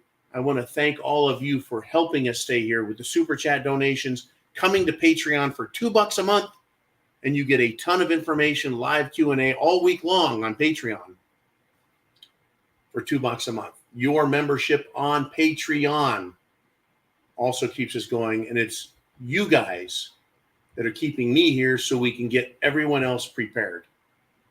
There's no longer doubting, folks. I get people all the time say, I feel like you saved my life ahead of time by helping us get prepared. And I say, thank you for supporting this channel so we can continue to get that message out. Your donation coming here helps Jolene, helps Uman, helps everybody do our jobs. There's no Prepared Mind channel. There's no Uman channel. Actually, he's got the rsyndicate.com. And there is an Uman channel, but there wouldn't be any Prepared Mind without Uman being here every day because he does a great job keeping people out of trouble by silencing them with the big blue wrench. Now, Steve has looks like an Australian $5 super chat donation. And he says, I just want to check if can chat. YouTube won't let me send my message that is too full. YouTube is weird, folks. I've had trouble explaining the comments things. Now, I set up a thing that if you're a new subscriber, you can't comment for 30 minutes. That way, the bots and the trolls can't come on here and just show up, be a bunch of dickheads, and then leave, right? Cause a bunch of fights and consternation and crap. So they got to come on and wait their 30 minutes after they subscribe, and then they can do their thing, right? And then Uman can beat them with the blue wrench. Now, that said, there's people, if you write something that YouTube and its computer reading program, its algorithm checker, if you write something it doesn't like, or if it thinks it doesn't like it, it won't allow it. Some people write stuff out, it's perfectly clean, perfectly legitimate, no problem, and YouTube still decides it doesn't like it. I don't know why, because they don't like that person, they don't like that name, that person's gotten in trouble on another channel, I don't know. But it's censorship. And they're trying to always refine their censorship. But they've got some bigger problems now. They got some bigger fish to fry than us little people. Thank you, Steve, for your donation. Let's get that thing figured out. We need to hear what everyone has to say. And it's great to be able to share information with one another. Like, I'm on here talking for at least 2 hours. But there's all kinds of private conversations going through the back in the comment section as the video is going live. Because, yeah, we have YouTube, we have Patreon, we're all here together. We got people showing up, brand new people from around the world. And it is a truly international program. We've got Remy from the Netherlands. We've had people from behind the lines in Russia, right? We've got, our Alaska prepper crowd from Alaska. Whew. Around the world, folks. Australia. Argentina is the other we're from. We got some Czech, it was a Czech Republic money got donated in a couple of weeks ago. It's fascinating, folks, that little old me and you, we can reach out and we can talk to people around the world and see what they're thinking and saying. And we can learn from them and their experience. It's incredible. Now we got Mineral Water is back with another $5 super chat donation. I'm pretty sure it's Mineral Water. It's a MINRLWTR. He says, that's right. He says, I have written over 70 books, both fiction and non, for preparedness community. I need an address to send you some free from Amazon. So once again, Mineral Water, Jolene, if you could put his name up, his pen name, so we can go to Amazon and you can buy his preparedness material. Mineral Water, get a hold of Jolene, give her, she can give you an email address so that you can write in and we can get you, so you can send material in. I can review the books. I can talk about them, show people the ideas. Once again, it's another format, fiction or nonfiction. It's a format it's a media format that people can read, look at, digest, and use.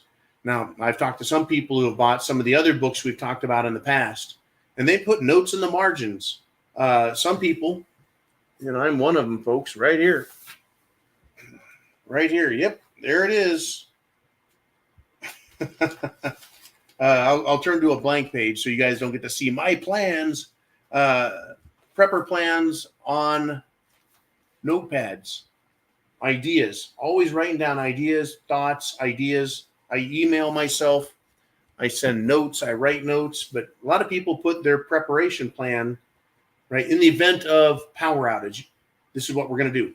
In the event of no gasoline, this is how we're going to deal with shit.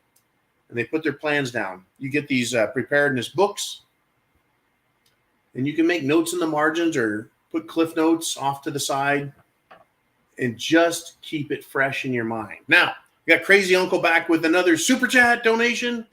And Super Chats are the Get the Fuck Back and Stay Back fund we talked about earlier in the video. He says, prepper tip number 2. In overlooked prep, and overlooked prep is soap. Either stock it or learn how to make it. Poor hygiene has killed more than socialism, but not by much. I'll tell you what. Throughout the length of human history,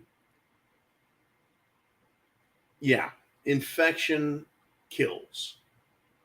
You can be dirty, covered in germs, and if you get a cut, it can help an open wound transport that filthy dirt into the cut, make you sick.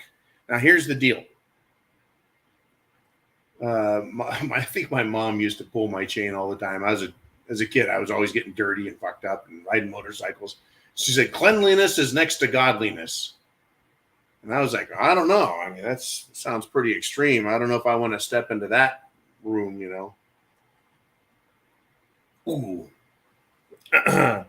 But cleanliness is very important. Number one, as a Marine, having spent time in the field, you take a GI bath, right? Canteen of water and a washcloth, and that's how you clean yourself every day. You start to smell. You can smell so bad, folks, that you'll keep yourself awake. And some people are like, why? Everything stinks so bad, you just don't smell it anymore. But cleanliness. If your hands aren't clean, your body's not clean, you make food, your food's going to get crap and dirt and contaminants in it. Not good. What's important to note is our bodies are incredible. And while Dr. Doom himself may argue with me, because he's an expert, that the non-doctor, non-biologist Jen Psaki can bitch slap down and tell him the way it works, our immune systems save our lives on a daily basis. Internally, externally, our bodies are incredible at fighting off all diseases, viruses, bacteria, etc.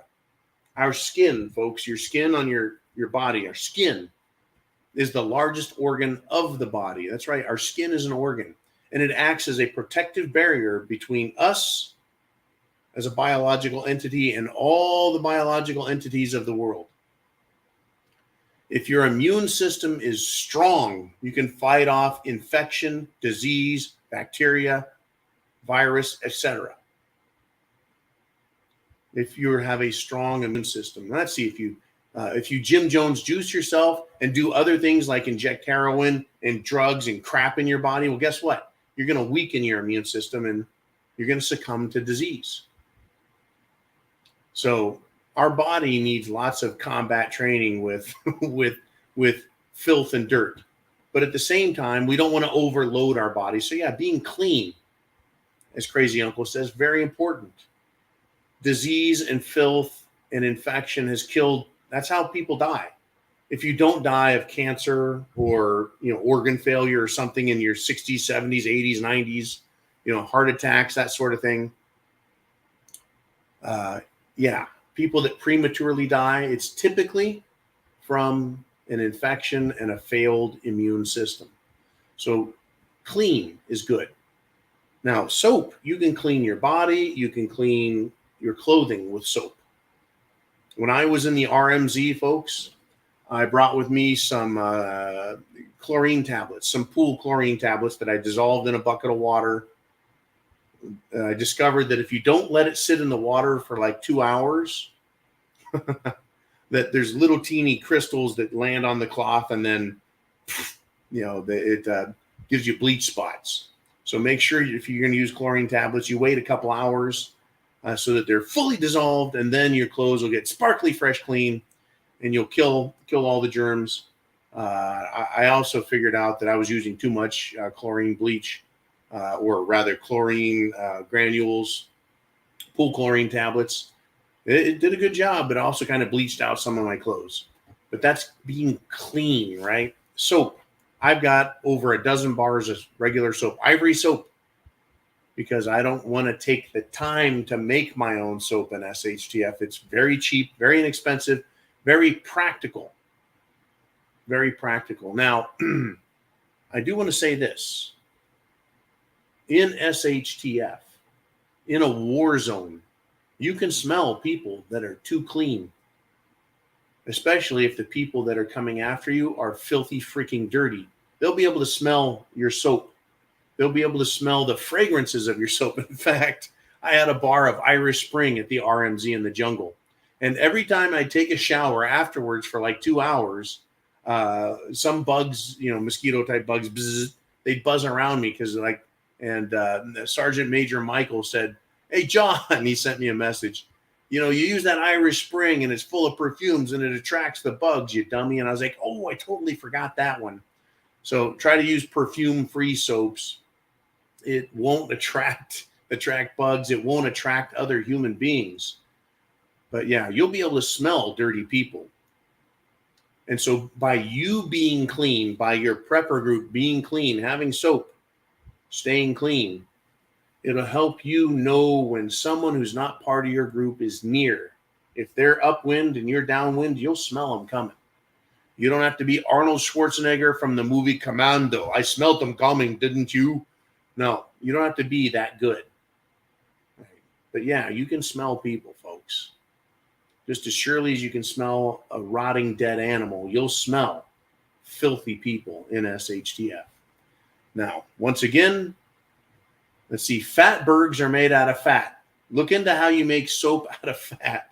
Okay, cooking down lard, making fat, lye soap. Look into how to make soap, folks. But for real, I think soap is cheap enough that you can buy it, store it. I've had soap for years, and I'm still using that same soap. Like I said, I had a couple of dozen soap bars years ago. I still have over a dozen today. We got Margie O checking in with a $3 super sticker. Thank you very much, Margie. Everyone's support is a must to keep this channel going. We got Steve A with another $20 super chat donation. He says, God gave this world to the devil because people wanted to have him in power. Congrats, people. Whew, I tell you, is this a religious question? Is it a philosophical statement? Is it a psychological issue? Or is it all of these things? As a student of philosophy, folks, as a student of personal spiritual growth and experience, as just a regular human, me and you, right? We can see the consequences of people who reject very simple, fundamental morality and decency. When you have one group of people that thinks it's better than everyone else, you end up with elitism. Look at Washington, D.C. They think they're all better and smarter than us. What do we get out of them? Evil. When people think it's okay to steal, when people think it's okay to harm children, when people think it's okay to lie to others and manipulate them, it's okay to trick them out of their money, their wealth, their property, we end up where we're at today because that is their philosophy. They want to have people like that in power. So the best liars and the best thieves and the most qualified tricksters run the corporations, run the government, become filthy lawyers. Congratulations, people, for not being smart enough. And I'm not talking to you guys, I'm just talking to the world in general. Thank you for being not smart enough to see that these people who want to be in power are corrupt, are evil, are thieves, are liars. Sadly, we try and vote for good people. We believe they're decent, and then we find out people like Mitt Romney. We find out people like Adam Kitzinger. We find out people like Kevin McCarthy, congressman in California. People like Turtle McConnell, Senator McConnell. They're a bunch of sellouts, like Liz Cheney and the Attorney General in Arizona, Brnovich. They're sellouts. They're liars. They pretend to be moral, like Ratsburnberger in Georgia. These people that pretend to be good, moral, decent Americans, we find out they're nothing but liars and sellouts who are so immoral and corrupt that they can be controlled because they've been discovered by the evil that's out there, and they use that control file, that information they have, to destroy them. And so, folks, here I am. Have I done anything so horrible and evil that they can control me? Nope, apparently not. So I can say what I want. Well, up to the point where I'm censored and silenced. But that's just it, folks. You're good, decent people. Don't let their threats, their lies, their coercion, don't let them scare you from speaking your truth, the facts. Unbelievable. We got Steve with an Aussie $100. He says, buy a bottle of grog on me. Well, I'll tell you what, right there, man. Thank you, Steve, for your great support. And all of you who have been supporting this channel. Semper Fi. This one's going all the way down here.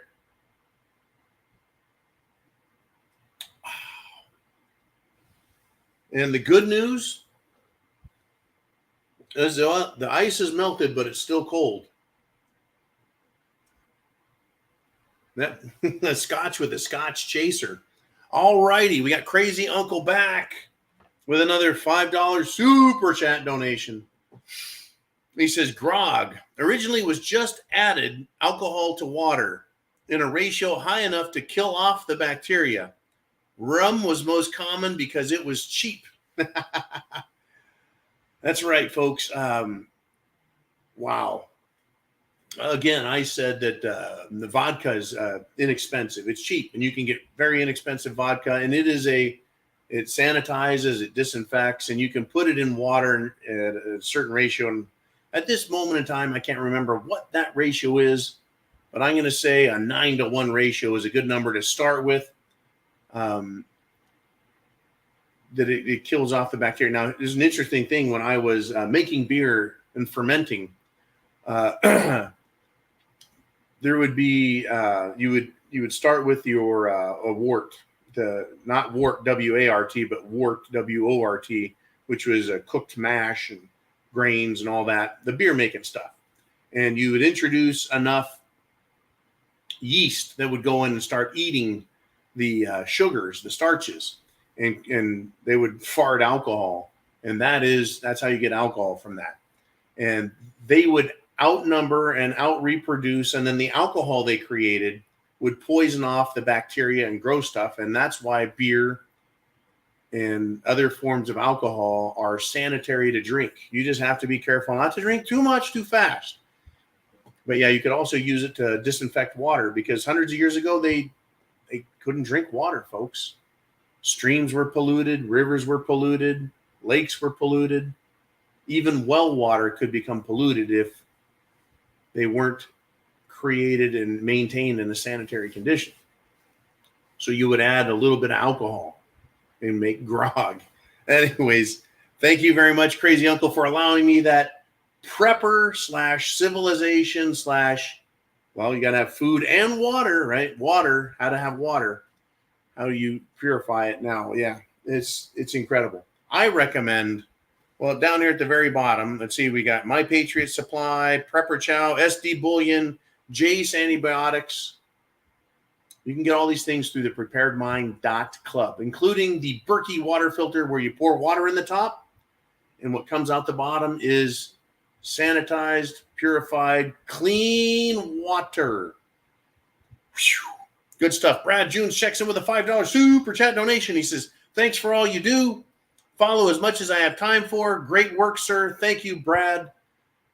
You check in when you can, and all of you do. You listen to as much as you have time as it allows. Wow. I got a little stronger than grog over there. sharing with other people videos that you find particularly useful in their informative quality, or the facts, if you find them to be very strong and worth sharing. You don't have to share every video with everybody, but when you find videos that you think speak a truth or a fact or a detail that is critical and will help other people wake the hell up, I totally recommend it, folks. I mean, I can't listen. I get so many emails from people, and I say, look, I'm not caught up. I'm going to be 4 or 5 hours before I can even look at what you sent. I'll try and get to it later. People send me videos, they send me books, they send me articles.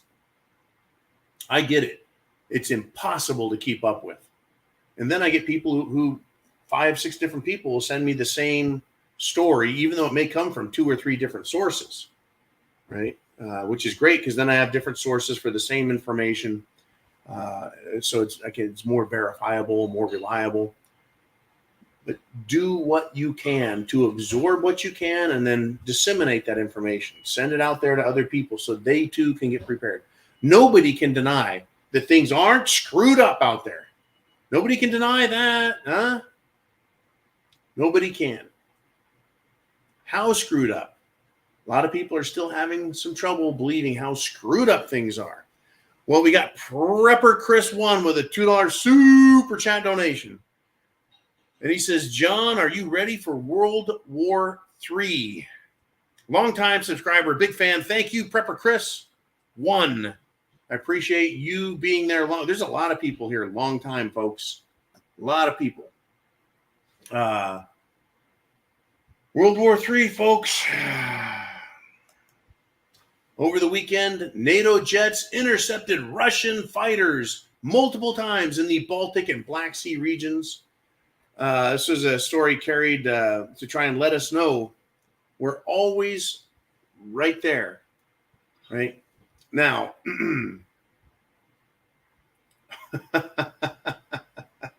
there was a comment on the news story when I read it that jets intercepted these Russian fighters. This best comment ever was, if you don't believe Russia wants war with NATO, just look how close Russia put their country to all those NATO bases. Right. Look how close NATO has put their bases to the country of Russia, and how many more bases they want to build close to Russia. That's really what's going on. Now, again, we have had Russian bombers and Chinese bombers and jet planes and fighters and reconnaissance and spy planes and spy drones.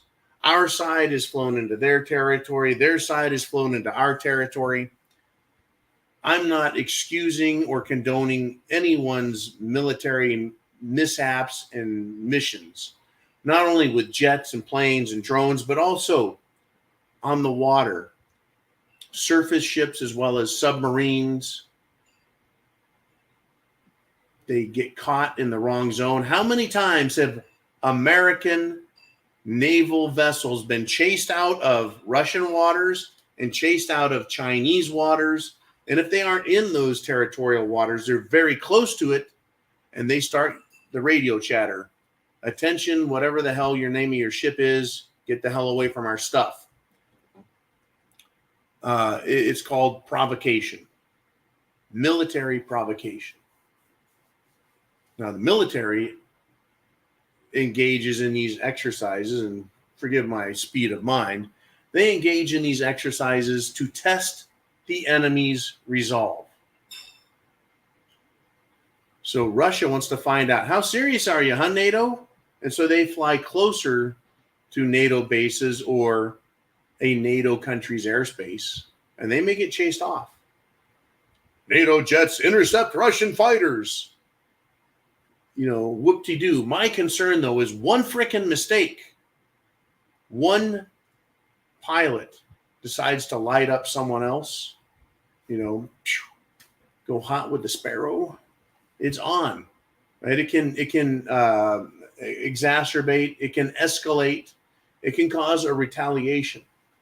Now, what have we seen from Russia in terms of their aggressiveness and their retaliation.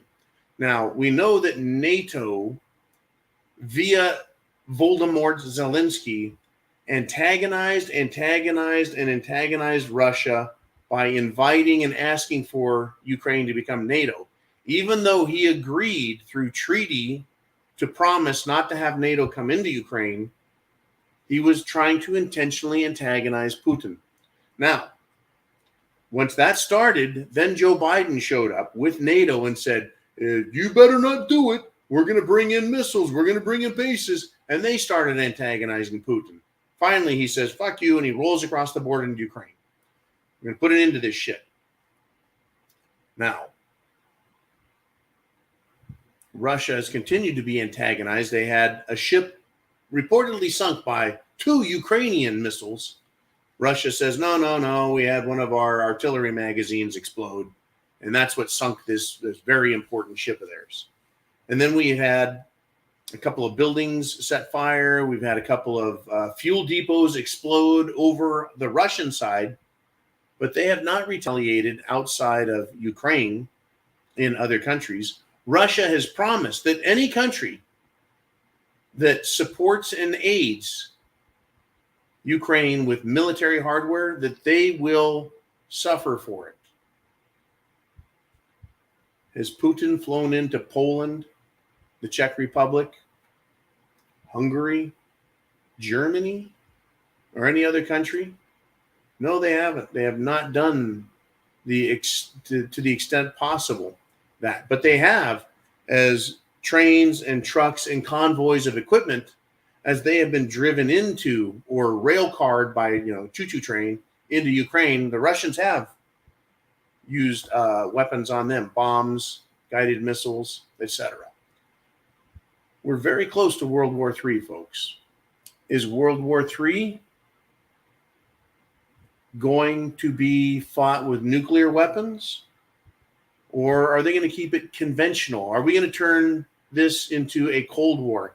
In fact, I heard someone describe Russia and the West as having between us now an Iron Curtain again.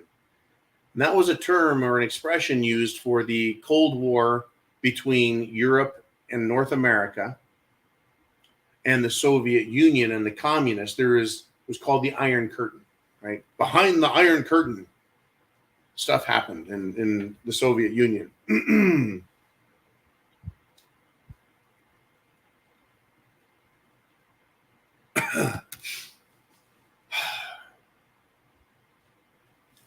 From the end of World War II, about 1950, all the way to 1992, so just over 40 years, the United States of America faced off in an arms race, the development of nuclear war, better ways to kill people with military conventional technology, high-tech stuff, jets, bombs, missiles, guided missiles, space-based weaponry, etc.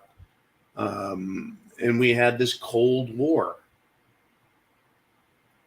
They were basically pushing for that and causing nations to choose sides. Well, I think rather than World War III, we're probably going to get another militarized Cold War standoff between Russia, China, folks, the longtime ally of Europe and America as far as being trading partners, commercial or, I guess we say commercial corporate trading partners. Well, what do you think they're going to think? Right? China is no friend and lover of anyone else, but they're going to be good buddies with Russia. Russia can supply them with oil, coal, natural gas, and uranium, as well as uranium refinement and enrichment and all that, and fabrication into nuclear fuel rods and pellets. India is deciding it is going to side with Russia, Brazil, South Africa, Iran, North Korea, and other countries. Now, I heard some idiot talk about how Russia is weaponized energy. And I really wanted to come out of my skin at these people. Russia is withholding energy from Europe, saying you'll pay in rubles or you'll get no energy. Well, it's their energy to sell, isn't it? But that's weaponizing fuel, John. It's holding people's lives, their businesses, their productivity, their heating and their energy, holding it hostage. That's what every corporation does. They hold their Coca-Cola hostage and say, until you pay and pay as much as we want, you don't get that Coca-Cola. You don't get that Big Mac. You don't get that Whopper. You don't get those Nike tennis shoes unless you pay us our money. Yeah, is that weaponizing clothing and food?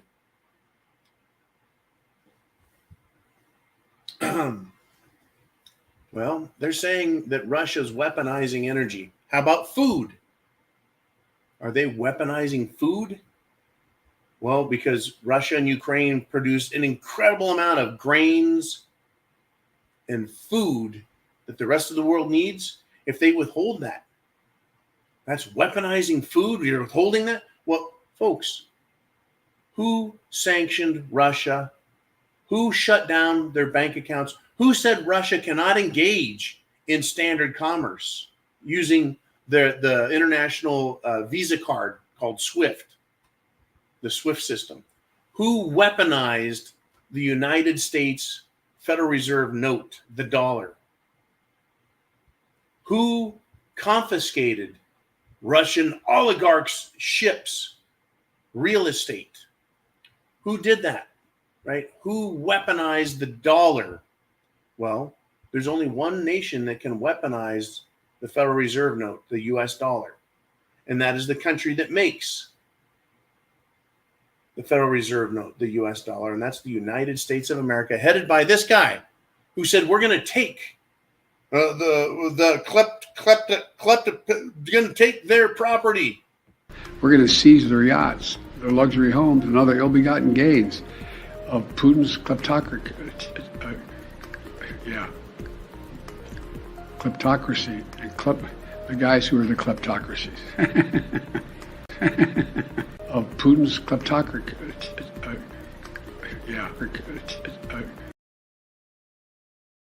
That guy is amazing. That's the president of the United States. They're kleptocrats. I'm 3 sheets to the frickin' wind on Scotch, and I can say kleptocracy and kleptocrats.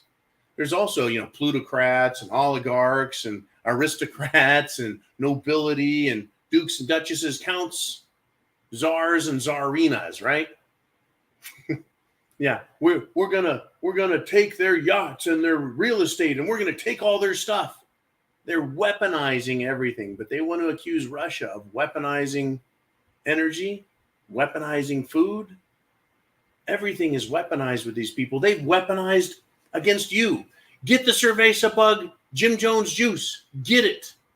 Or we're going to take away your job. We're going to take away your benefits. We're going to lock you in your house so you can't go to the store. We're going to make fun of you. Hey, folks, I believe it's Rhode Island. It's passing a law saying if you don't get your kids to have Jim Jones juice in them, if you don't do it, we're going to double your taxes.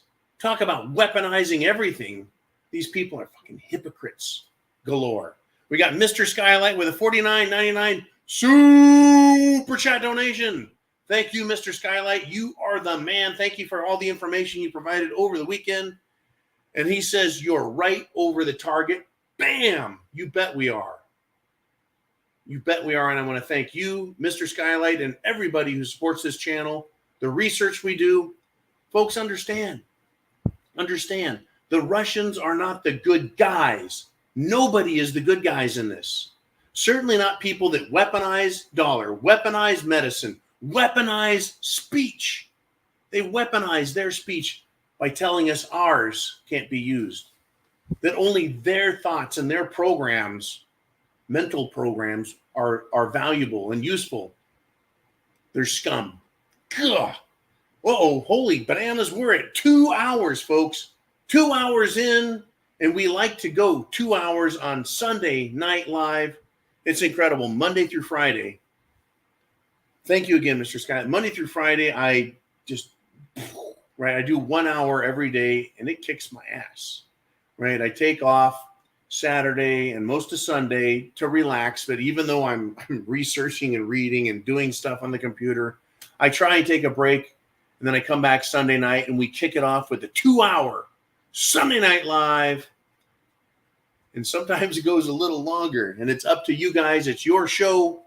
It's the one time that YouTube can come on, hit that super chat button, and ask questions. PayPal, Cash App, and also everyone. Anyways, we got Tamika back with another $10 super chat donation. She says, involve your children in preparation and drive home its importance. Hopefully my child will be around much longer than I will. She's not interested now, but she'll remember what I did and why. Now, this is a very critical topic, and I'm really glad you brought it up, Tamika, so I don't sound like, some kind of lunatic parent. She'll remember what I did and why. We really like to protect our children. They're innocent. And by golly, when my sons were very, very young, they were innocent. That age, under 5 years old especially. Kindergartners, right? You bunch of scumbags in D.C. You want to teach children what? 3rd grade and under? Bunch of sick, grooming pedophiles. Anyways, when they're that innocent age, you want to protect them from that, certainly. But everything else, you want them to be as innocent as long as you can so that the real world can't touch their hearts, their gentle souls, and the love that they have for life and their parents, their discovery of new things, dogs and cats and flowers and butterflies and things that taste good. Kids are awesome. But you wrote, she'll remember what I did and why. All children, folks. All children, even today, when faced with hardship, they can grasp it. And I'm going to point to a very extreme example so that you can understand it. And we've all seen this on TV or in our personal lives. When a child, age 4, 5, up to age 15 even, young adults, children, when they are faced with a terminal disease, they grow into this tremendous source of beauty and wisdom, and they understand what is going on, and they're just gentle and kind to everybody, and they're grateful for their life and the time they have. And it's so sad because their life is being shortened. Now, a lot of these children, they go through cancer treatments and they end up living, and it's fabulous. Hospitals like St. Jude's or Shriners, they help all these injured, hurt, sick children and it's incredible. But these kids, they understand when they're faced with something like that, something that is either terminal or life-changing or debilitating, they grasp it and they remember it for as long as they live or for the rest of their long, natural lives. So this topic, Tamika, is one that's critical to me. It's heart-wrenching to me. What happens to children when they go from that just 100% innocent to being exposed to hardship. Children can understand hardship. They can work within it. They can deal with it. And I'm not talking about abuse, any type of abuse. I'm just talking about hardship, hunger, no good clothing, poor housing, bad nutrition. Right? Kids understand that. So when you're saying she'll remember what I did and why, if you're sharing with your children, helping them prepare, not to scare them, not to destroy their innocence or ruin them, no, but just letting them know there's a real world out there, and have fun and chase butterflies and smell the flowers and pet the kitty cats. But also, child, you're going to grow up into an adult, a human. And so this is what's going on, and this is what you do, and this is how you prepare for it. And this is how you think. We as adults, we as the parents, can teach that in a way that's as wholesome as possible, as helpful as possible. Because how great are kids when they're like, hey, you need help, Dad? I'm there to help you, man. My kids were always there to help me. It was great, wonderful. My sons, John and Lucas. Sometimes I had to call them, hey, come and help the old man. Other times they were just right there already, But kids want to help. They want to see that you make them into adults by saying, hey, hold this for me. And I'm holding that for Dad, right? Dad's doing some important shit and I'm helping, right? It's like, okay, hold on to that. And I'm going to use this tool there. And now they're helping out and their hands on. Kids love that. In the kitchen, outside, right? Hunting, fishing, gathering, farming, food, building, self-defense. My kids, I was like, set up a fort on the hill. Camouflage the shit out of it. Make sure you can see all these different directions. I said, because if shit gets nasty, you guys will be up there as part of the listening post, observation post.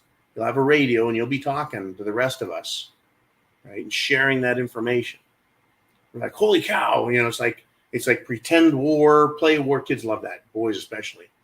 But at the same time, it's real. It becomes real for them. It's part of play, but it's part of real. It's part of growing up, right? Kids, boys, they do cowboys and Indians. They do cops and robbers. They do army, and do kids even play cowboys and Indians anymore? It's always tribal. I get it. Maybe now you shouldn't do that. Well, when I was a kid, they had lots of cowboy movies, lots of Westerns. And that was life. Anyways, thank you, Tamika, again for the great super chat support and donation and the great topic. Our children, ages 3 and up, kids help. Folks, 100 years ago, 200 years ago, kids didn't have Xboxes or PlayStations. They didn't have toys, hardly, right? Their job wasn't to play. Their job was to learn, get educated, and work to grow food or whatever the family business was. We got Backcountry Preps with a $5 super chat donation. And Vaughn checks in. He says, just because you're fucking great, brother. Love you. Not in a faggy way. Sorry. It's never. And the way to use a politically incorrect term there, faggy.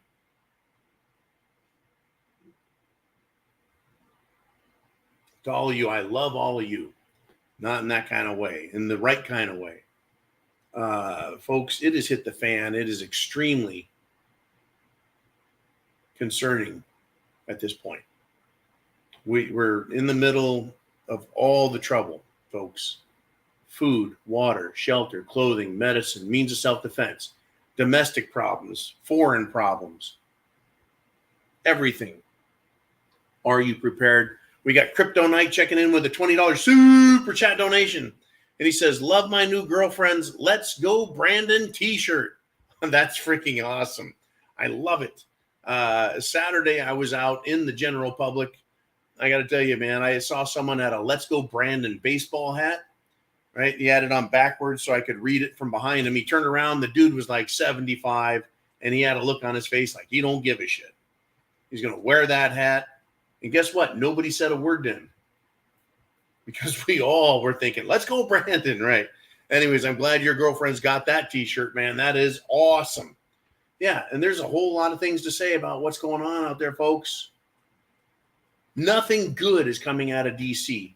They've ruined our energy grid, our infrastructure. They've screwed up our port system. We got Crazy Uncle with a $10 super chat donation, and he says, prepper tip number 3, big number 3, he says, you may not have kids, but you may end up dealing with some. Family, have a few games to keep them occupied. Also, you will be amazed at the amount of downtime you will have. Get cards, Uno. Entertainment.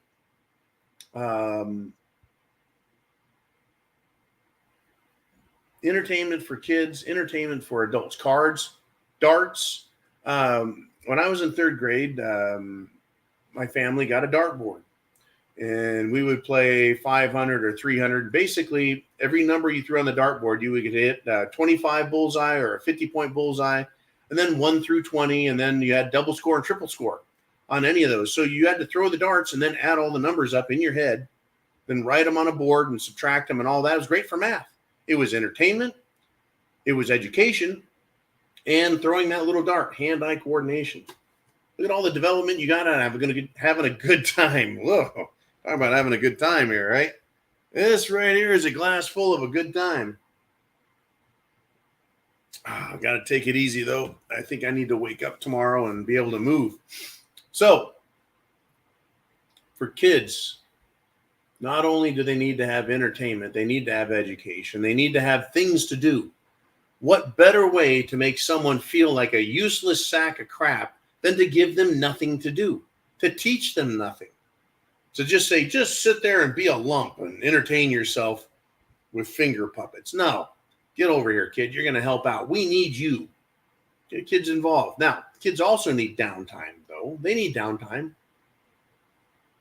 And in addition to games and books, how about candy? I still think candy is a great idea to have. Tootsie Rolls, they last forever. The RMZ, I had bags of candy, folks. Took them to the RMZ, and I ended up donating bags of candy. I donated a lot of food. Hundreds of pounds of rice I donated to the locals because there was food problems. And that was back in 2020. Then 2021, and now we're in 2022. You know, it's a good idea for people in your group, your family, and the kids around you. Yeah, you may not have your own kids, but there's going to be kids around. And by being smart, by being kind, by entrusting them with a job, you'll endear kids to you. They'll look up to you. They'll respect you. They'll want to do a good job. Right? When I see a spoiled, rotten kid, they don't want to do nothing. They don't want to be nice and polite. They want to be little a-holes. They want to sit around on their hands. They don't want to do shit. They just want someone to give them stuff for free. Kind of hearing the problem we have. Spoiled people who don't have to work for their shit, they're assholes. People that have to work their ass off. People that want to get in there and learn, right? They get that reward out of it. It's for them. It's their pride. It's very important. Thank you, Crazy Uncle, for all your great Super Chat donations, man. And we're still rolling. Dana Webb with a $10 super sticker. Thank you very much, Dana. Every dollar goes into the GTFB and SB fund. And I think I'm in trouble like I was last week already. Oh, yeah. Very good. Very good. Very nice. You got to stay hydrated. Thank you very much, Dana. And we got Frank Rizzo with a $4.99 super chat donation. And he says, will Hillary ever admit to being a man? I don't know, man. If she identifies as a man, I guess then she'll finally admit it. I really believe that Hillary is a man hater. I really do. I think she hates humanity. I think she hates women, too. I really do. And that's the deal. That's my problem with these Democrats and these socialists is they seem to hate everybody. They hate, I mean, why would you treat a group of people differently the way they treat minority groups with disdain and treat them like they can't understand, talk down to them and say, well, we'll take care of you with these special programs. And you know, like the all of the illegals coming across the border, they're being told, well, you're gonna register to vote. That's the word, register to vote. And then you're going to vote the way we say, or we're going to kick you out. There's always strings attached. But they talk down to them. Education. Democrats hate kids. They hate children. They want them to be stupid. They don't want to teach them reading, writing, and arithmetic. They don't. They want to dumb them down so they can control them. They hate children.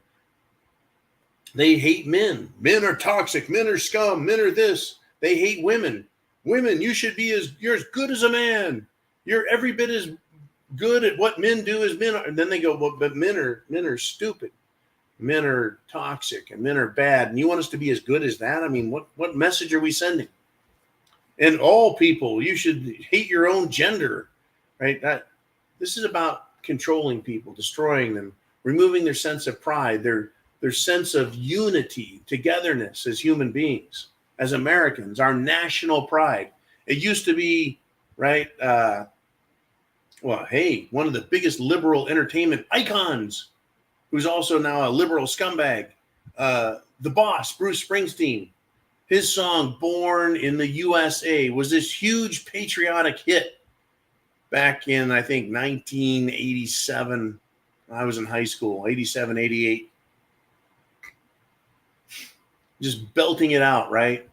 Patriotic American. Now they hate America. Right? They hate America. They hate children. They hate men. They hate women. They hate minorities. They hate everybody. Hillary, I'm waiting for her to come out and admit that she's the devil.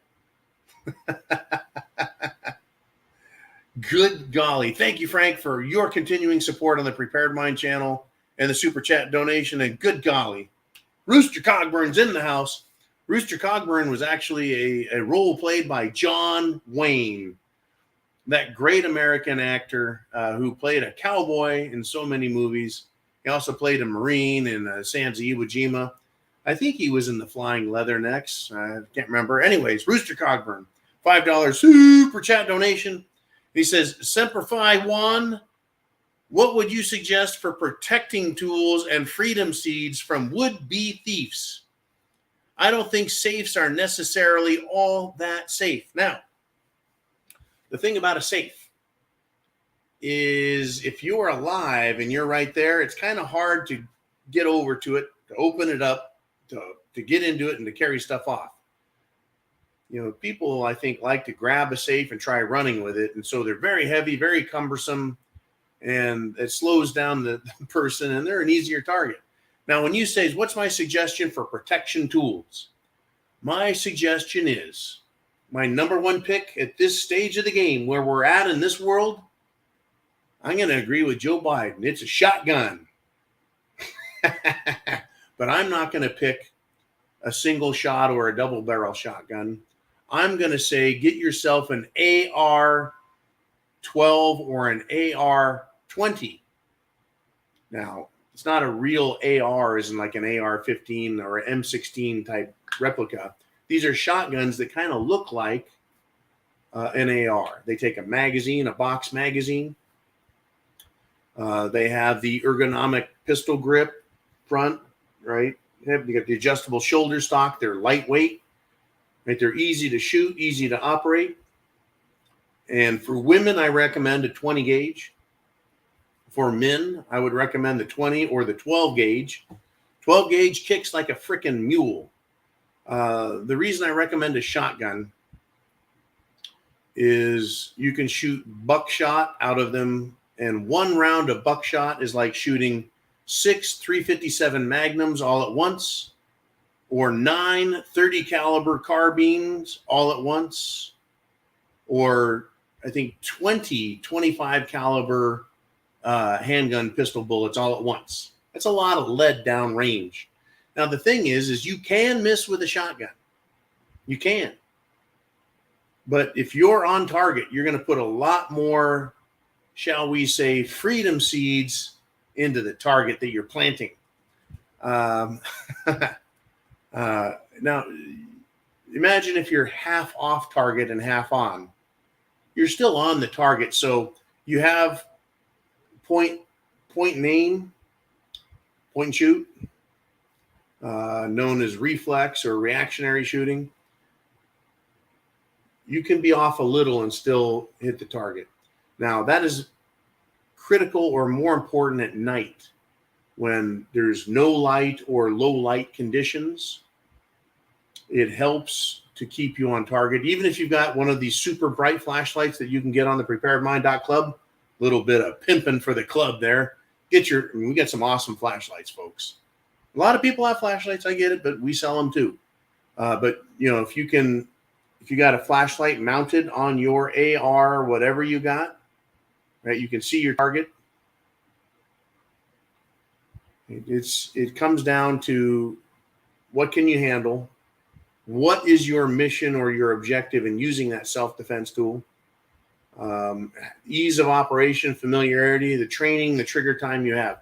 Shotgun rounds are relatively inexpensive. And I use the term relatively inexpensive.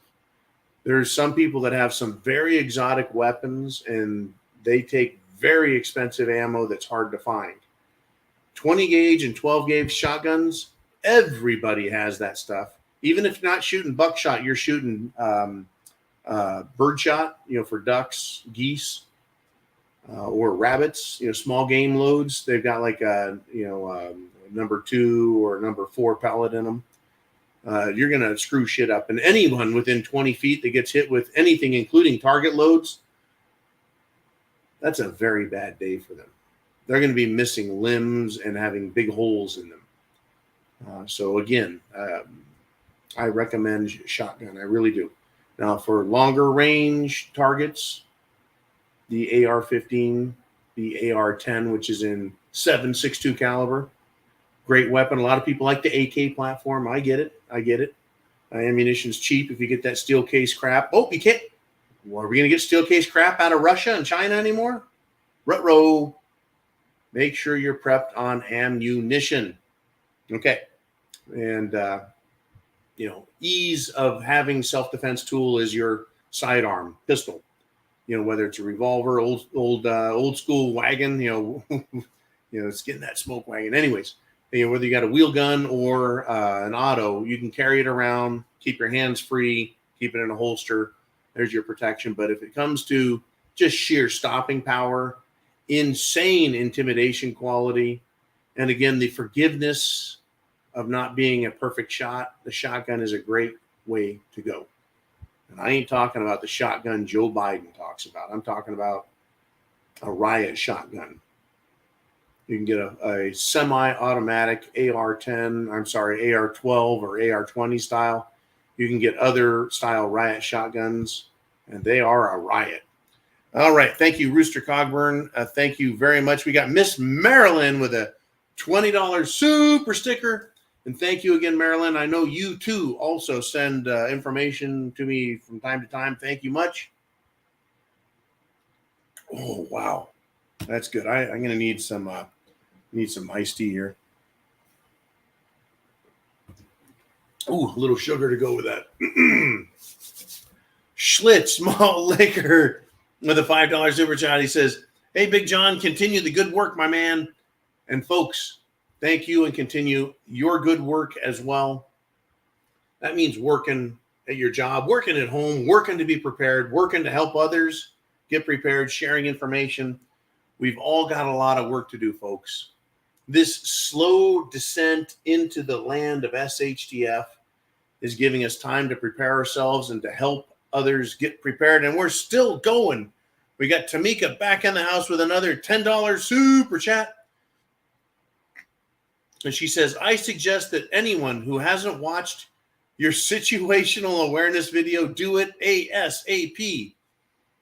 That's the first video of yours that I ever heard. It was like, who the fuck is this man? It's saved to my phone.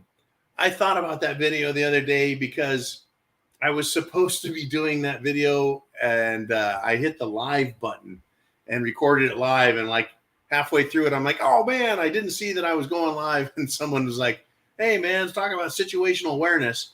Anyways, yeah, that's a great video. We've got a lot of great videos. And that's why I suggest after the show, during the week, in the morning, at night, you hit the set it and forget it. Just let video after video play. You're going to hear stuff. You're going to pick up stuff. You may hear a topic that'll get your attention. You go pay attention for a few minutes, and then we cover it and move on, and you can move on. It also tells YouTube, when you set it and forget it, it tells YouTube this show is popular, it's worth watching, and it makes them change their algorithm. Folks, we're getting close again to 81,000 subscribers. It would be nice that we clicked. We went from 70 to 80 in just a matter of weeks. They slipped up. We got some traction. You guys were watching a bunch of videos. You were doing the set it and forget it on your own, and bam, bam, bam, we took off. We went from 70,000 to 80,000. And then they put the brakes on again, right? And we've been struggling to slowly get through the 80,000s. But if you set it and forget it, you'll learn more, you'll pick up more, you'll have some good laughs, and you'll piss off YouTube. Thank you so much, Tamika, again. I'm glad you liked that one. It's funny that was the first video you caught. Wasn't all that long ago, was it? It was, I think, 6 months ago I did that video. Anyways, can't remember. I did look because someone sent me, it was John M., sent me a private company that does analytics to let me know, hey, here's some analytical information. One thing that YouTube does really well is it gives me good analytical breakdown of who's watching, how long they watch, where in the world they're watching, age, gender. It's funny, they still have gender. Good information to find out who we're reaching and what the topics are. And it's incredible. All of these topics matter. But it's me and you they want to silence. All right, we got Shelly Chavers with another super chat donation, $5. Says, I have a grandson with autism. After a certain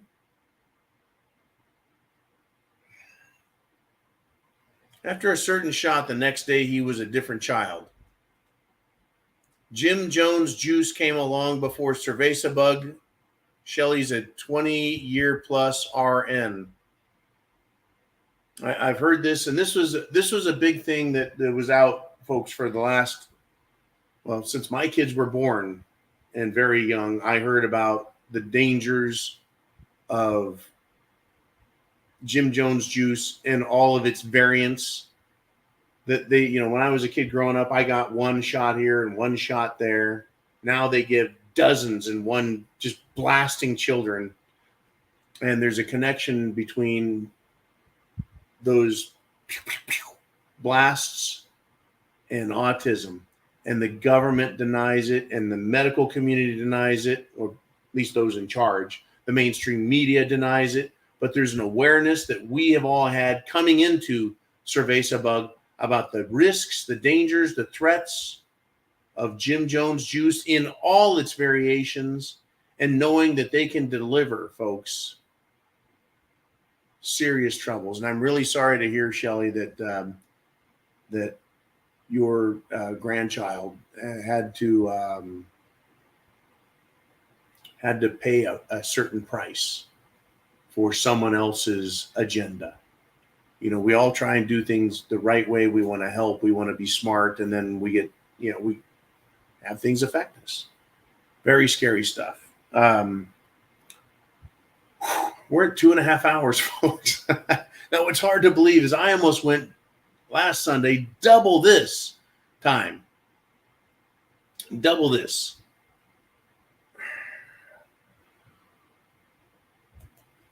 I don't think we're going to do it this week. Thank goodness, because I am so beat tired. I want to tell you this, though. And unless more super chat donations comes in, I'm going to wrap up with this. Pennsylvania. Welcome to the Shots for Super Chats portion of the show. What are you doing here, man? Where did you come from? Oh, man, I just had to jump in and be a goofball here. Actually, I just wanted to check to see if the settings on my mic got fixed. How do you hear me? Sound okay? No static this week. Cheers to you, man.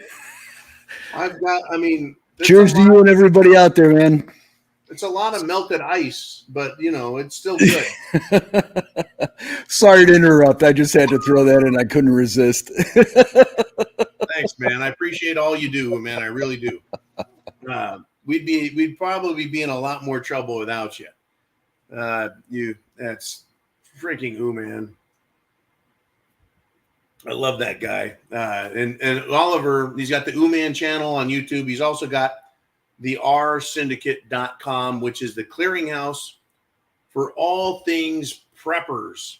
Not just people who talk about the stuff like I do, but there's hunters and fishers and builders and canners and farmers and people who like all the variety of prepping tools and supplies. And you got guys that do radio and armor and there's lots of prepping out there, folks. Okay, let's do this once again. Thank you, Oliver.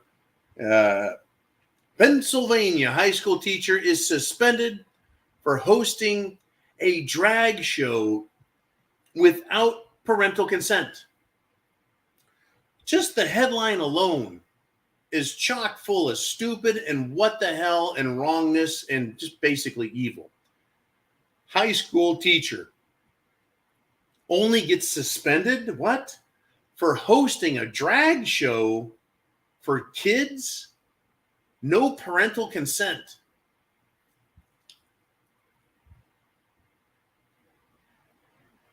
Like the male or supposedly male teacher gone drag had no idea that this was wrong. The teacher had no idea this was wrong, folks. It was wrong to do this. It was wrong to do this with high school kids for hosting it, not just being in it, and doing it without parental consent. Had no idea any of that on any level was wrong. Now, the teacher dressed in drag, folks, was suspended after hosting this raunchy show, this raunchy, sexualized, perverted, sick show for students as part of the, literally, folks, the Gay Sexuality Alliance Club. What part of education is the Gay Sexuality Alliance Club part of? None. It's an extracurricular activity, kind of like the after-school Satan Club that keeps trying to pop up in schools around the country. So they had a Gay Sexuality Alliance Club drag queen show without parental consents. And he got suspended, not fired. So a school teacher hosting a gay club drag queen pervert alliance thinks it's okay to groom children by sexualizing themselves in front of them, and also sexualizing the students, and also sexualizing the concept of education. A teacher is supposed to be somebody who teaches topics that are necessary to get through life, like reading, writing, and arithmetic. They've turned teaching into a sexual act. They want to talk to students about their own sex lives, and give me a break, right? Now, if I, a male, hosted a hetero club where men and women interacted in a dinner scenario that resulted in, sexual dirty dancing and flirting between a man and a young woman played by a tarted up stripper, how do you think the parents, the school, the police, and the district attorney would see that? Right? If I hosted that. Well, 30 years ago, if I hosted something like that, I would be dragged to death behind a truck for showing a man and a woman and then getting it on and getting some dirty dancing and, playing some Marvin Gaye, let's get it on and getting all nasty and sexy. Right? Yeah, I'd be drugged behind a truck 20 years ago, right? Or 30 years ago. 20 years ago, I would be called a pervert and jailed for 50 years. 10 years ago, I would have just been canceled by feminists and other hetero haters. But today, well, I would be lynched, folks, but not for being sexual, right? But for teaching heterosexuality is normal and to be celebrated. These people are freaks, folks. They're in charge of schools. They're in charge of colleges. They're in charge of government. They're acting as judges.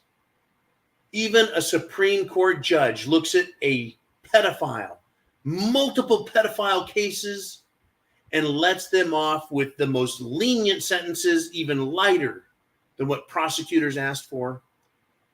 Unbelievable. Same person as a judge with this perverted mindset on sexualizing children can't tell anyone the definition of what a woman is. Unbelievable. I mean, it makes my head spin. And it's not just the scotch. Well, I know I can't put that back in the bottle because it's got ice in it, or melted ice. But I'll tell you what, it's certainly one of the strongest grogs I will ever drink. Because, yeah, it's water mixed with alcohol. Anyways, what I want to do is I want to thank you. I want to thank you for supporting this channel. I want to thank you for supporting one another. I want to thank you for thinking on your own for yourself and deciding what it is you need to do with regard to the situation that you and I didn't create. We're good. We work hard. We're moral. We're decent. We pay our taxes. We obey the law. We know the difference between good and evil. We want to raise our children right. We love our country. We respect humanity. We respect others' freedoms and liberty. And we understand freedom and liberty and its importance in a constitutional republic. We understand that free speech and the right to self-defense, among all of our other rights, are inalienable and come from our Creator. And I'm on a roll here. We understand all that. And now we're put in this position by people that we see in Washington, D.C. do not love, cherish, and respect the things that we do. And they see this as a con, as a scam that they can take advantage of. That it's a hustle. That they get to make money off of us. These are some sick people, folks. And we've got to get prepared because they're ruining everything they can. We've got Simeon with a $5 super chat donation. Says, thank you, brother. Keep up the good work. Master Sergeant, Army getting out to stay unjuicinated. See, this is terrible. We got a staff NCO, folks. A Master Sergeant in the Army is leaving because he doesn't want to basically commit suicide or risk destroying his heart, his brain, his liver, his life. Master Sergeant, right? Probably in his 40s, maybe 30s. I don't know. I don't know how, I can't even remember how that works at the moment, but yeah, someone who's put in a number of years, folks. You don't get to be a Master Sergeant by being a dummy, by being unpatriotic, by not working your ass off. Thank you very much, Simi. Semper Fi to you, man. Godspeed. Folks. Oh no, we got Bonnie Blue, two-way, with an awesome $19.99 super chat donation. She says, buy yourself a few gallons of fuel.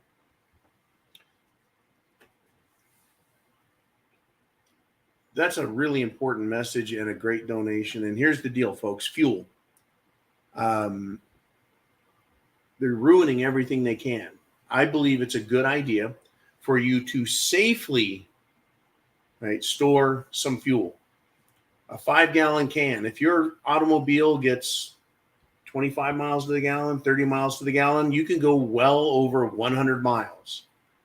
100 miles is a long way you can go in an automobile or a truck. 100 miles is the difference between life and death. 100 miles could get you from a dangerous place to one that's safer. Now, that fuel, 5 gallons. Every time you need to fill up, right, you take that fuel, you put it in, you make sure it gets run in the system, your fuel stays fresh, you refill that can. Understand, though, at 5 gallons, at $5 a gallon, that's $25. Right? If you're paying $5 a gallon for gasoline, you might be paying $6 or $7, I don't know. Well, we'll just use $5. 5 gallons, $5 over 100 miles of distance. Is it worth it to you to keep an extra $25? How valuable would that fuel be if you're like, I got to get out of here. I got to go 400 miles. This is going to ensure I get there. Throw that 5 gallons of gas in the trunk, in the back of the truck, whatever. Is it worth $25 to make sure you get the hell out of Dodge because you got problems coming? Whether it's a hurricane, something natural, or a man-made problem, man-caused, bunch of idiot left-wing radical crazy asses. You just need to get out of the blue state you're in and get as far away from it as you can. Get to your family, get to your friends, get to your bug-out location. 5 gallons of fuel, right? 5 gallons of fuel. Get a proper, legitimate 5-gallon gas can, right? And gas does store for months and months and months and months and months and months. Gas does store an awful long time. But I do think it's best to at least once a month rotate that fuel through. Great topic, great donation. Thank you, Bonnie Blue, and thank you for the information you provide through emails as well. Folks, we're at 2 hours and 40 minutes. I'm down to sipping time. Woo! And talk about a sleep aid. As soon as I shut off the brain, it's going to be time to shut the eyes. Chance favors the prepared mind. Food, water, shelter, clothing, medicine, means of self-defense, and a plan. Thank you for supporting us and all we do. Thank you for supporting each other. Tonight's message, I think, was very important. Share it with others. And also set it and forget it. Godspeed to all. Semper Fi means always faithful. You guys be cool, be safe, and we'll start first thing in the morning because it's going to get crazy. It's going to be stupid.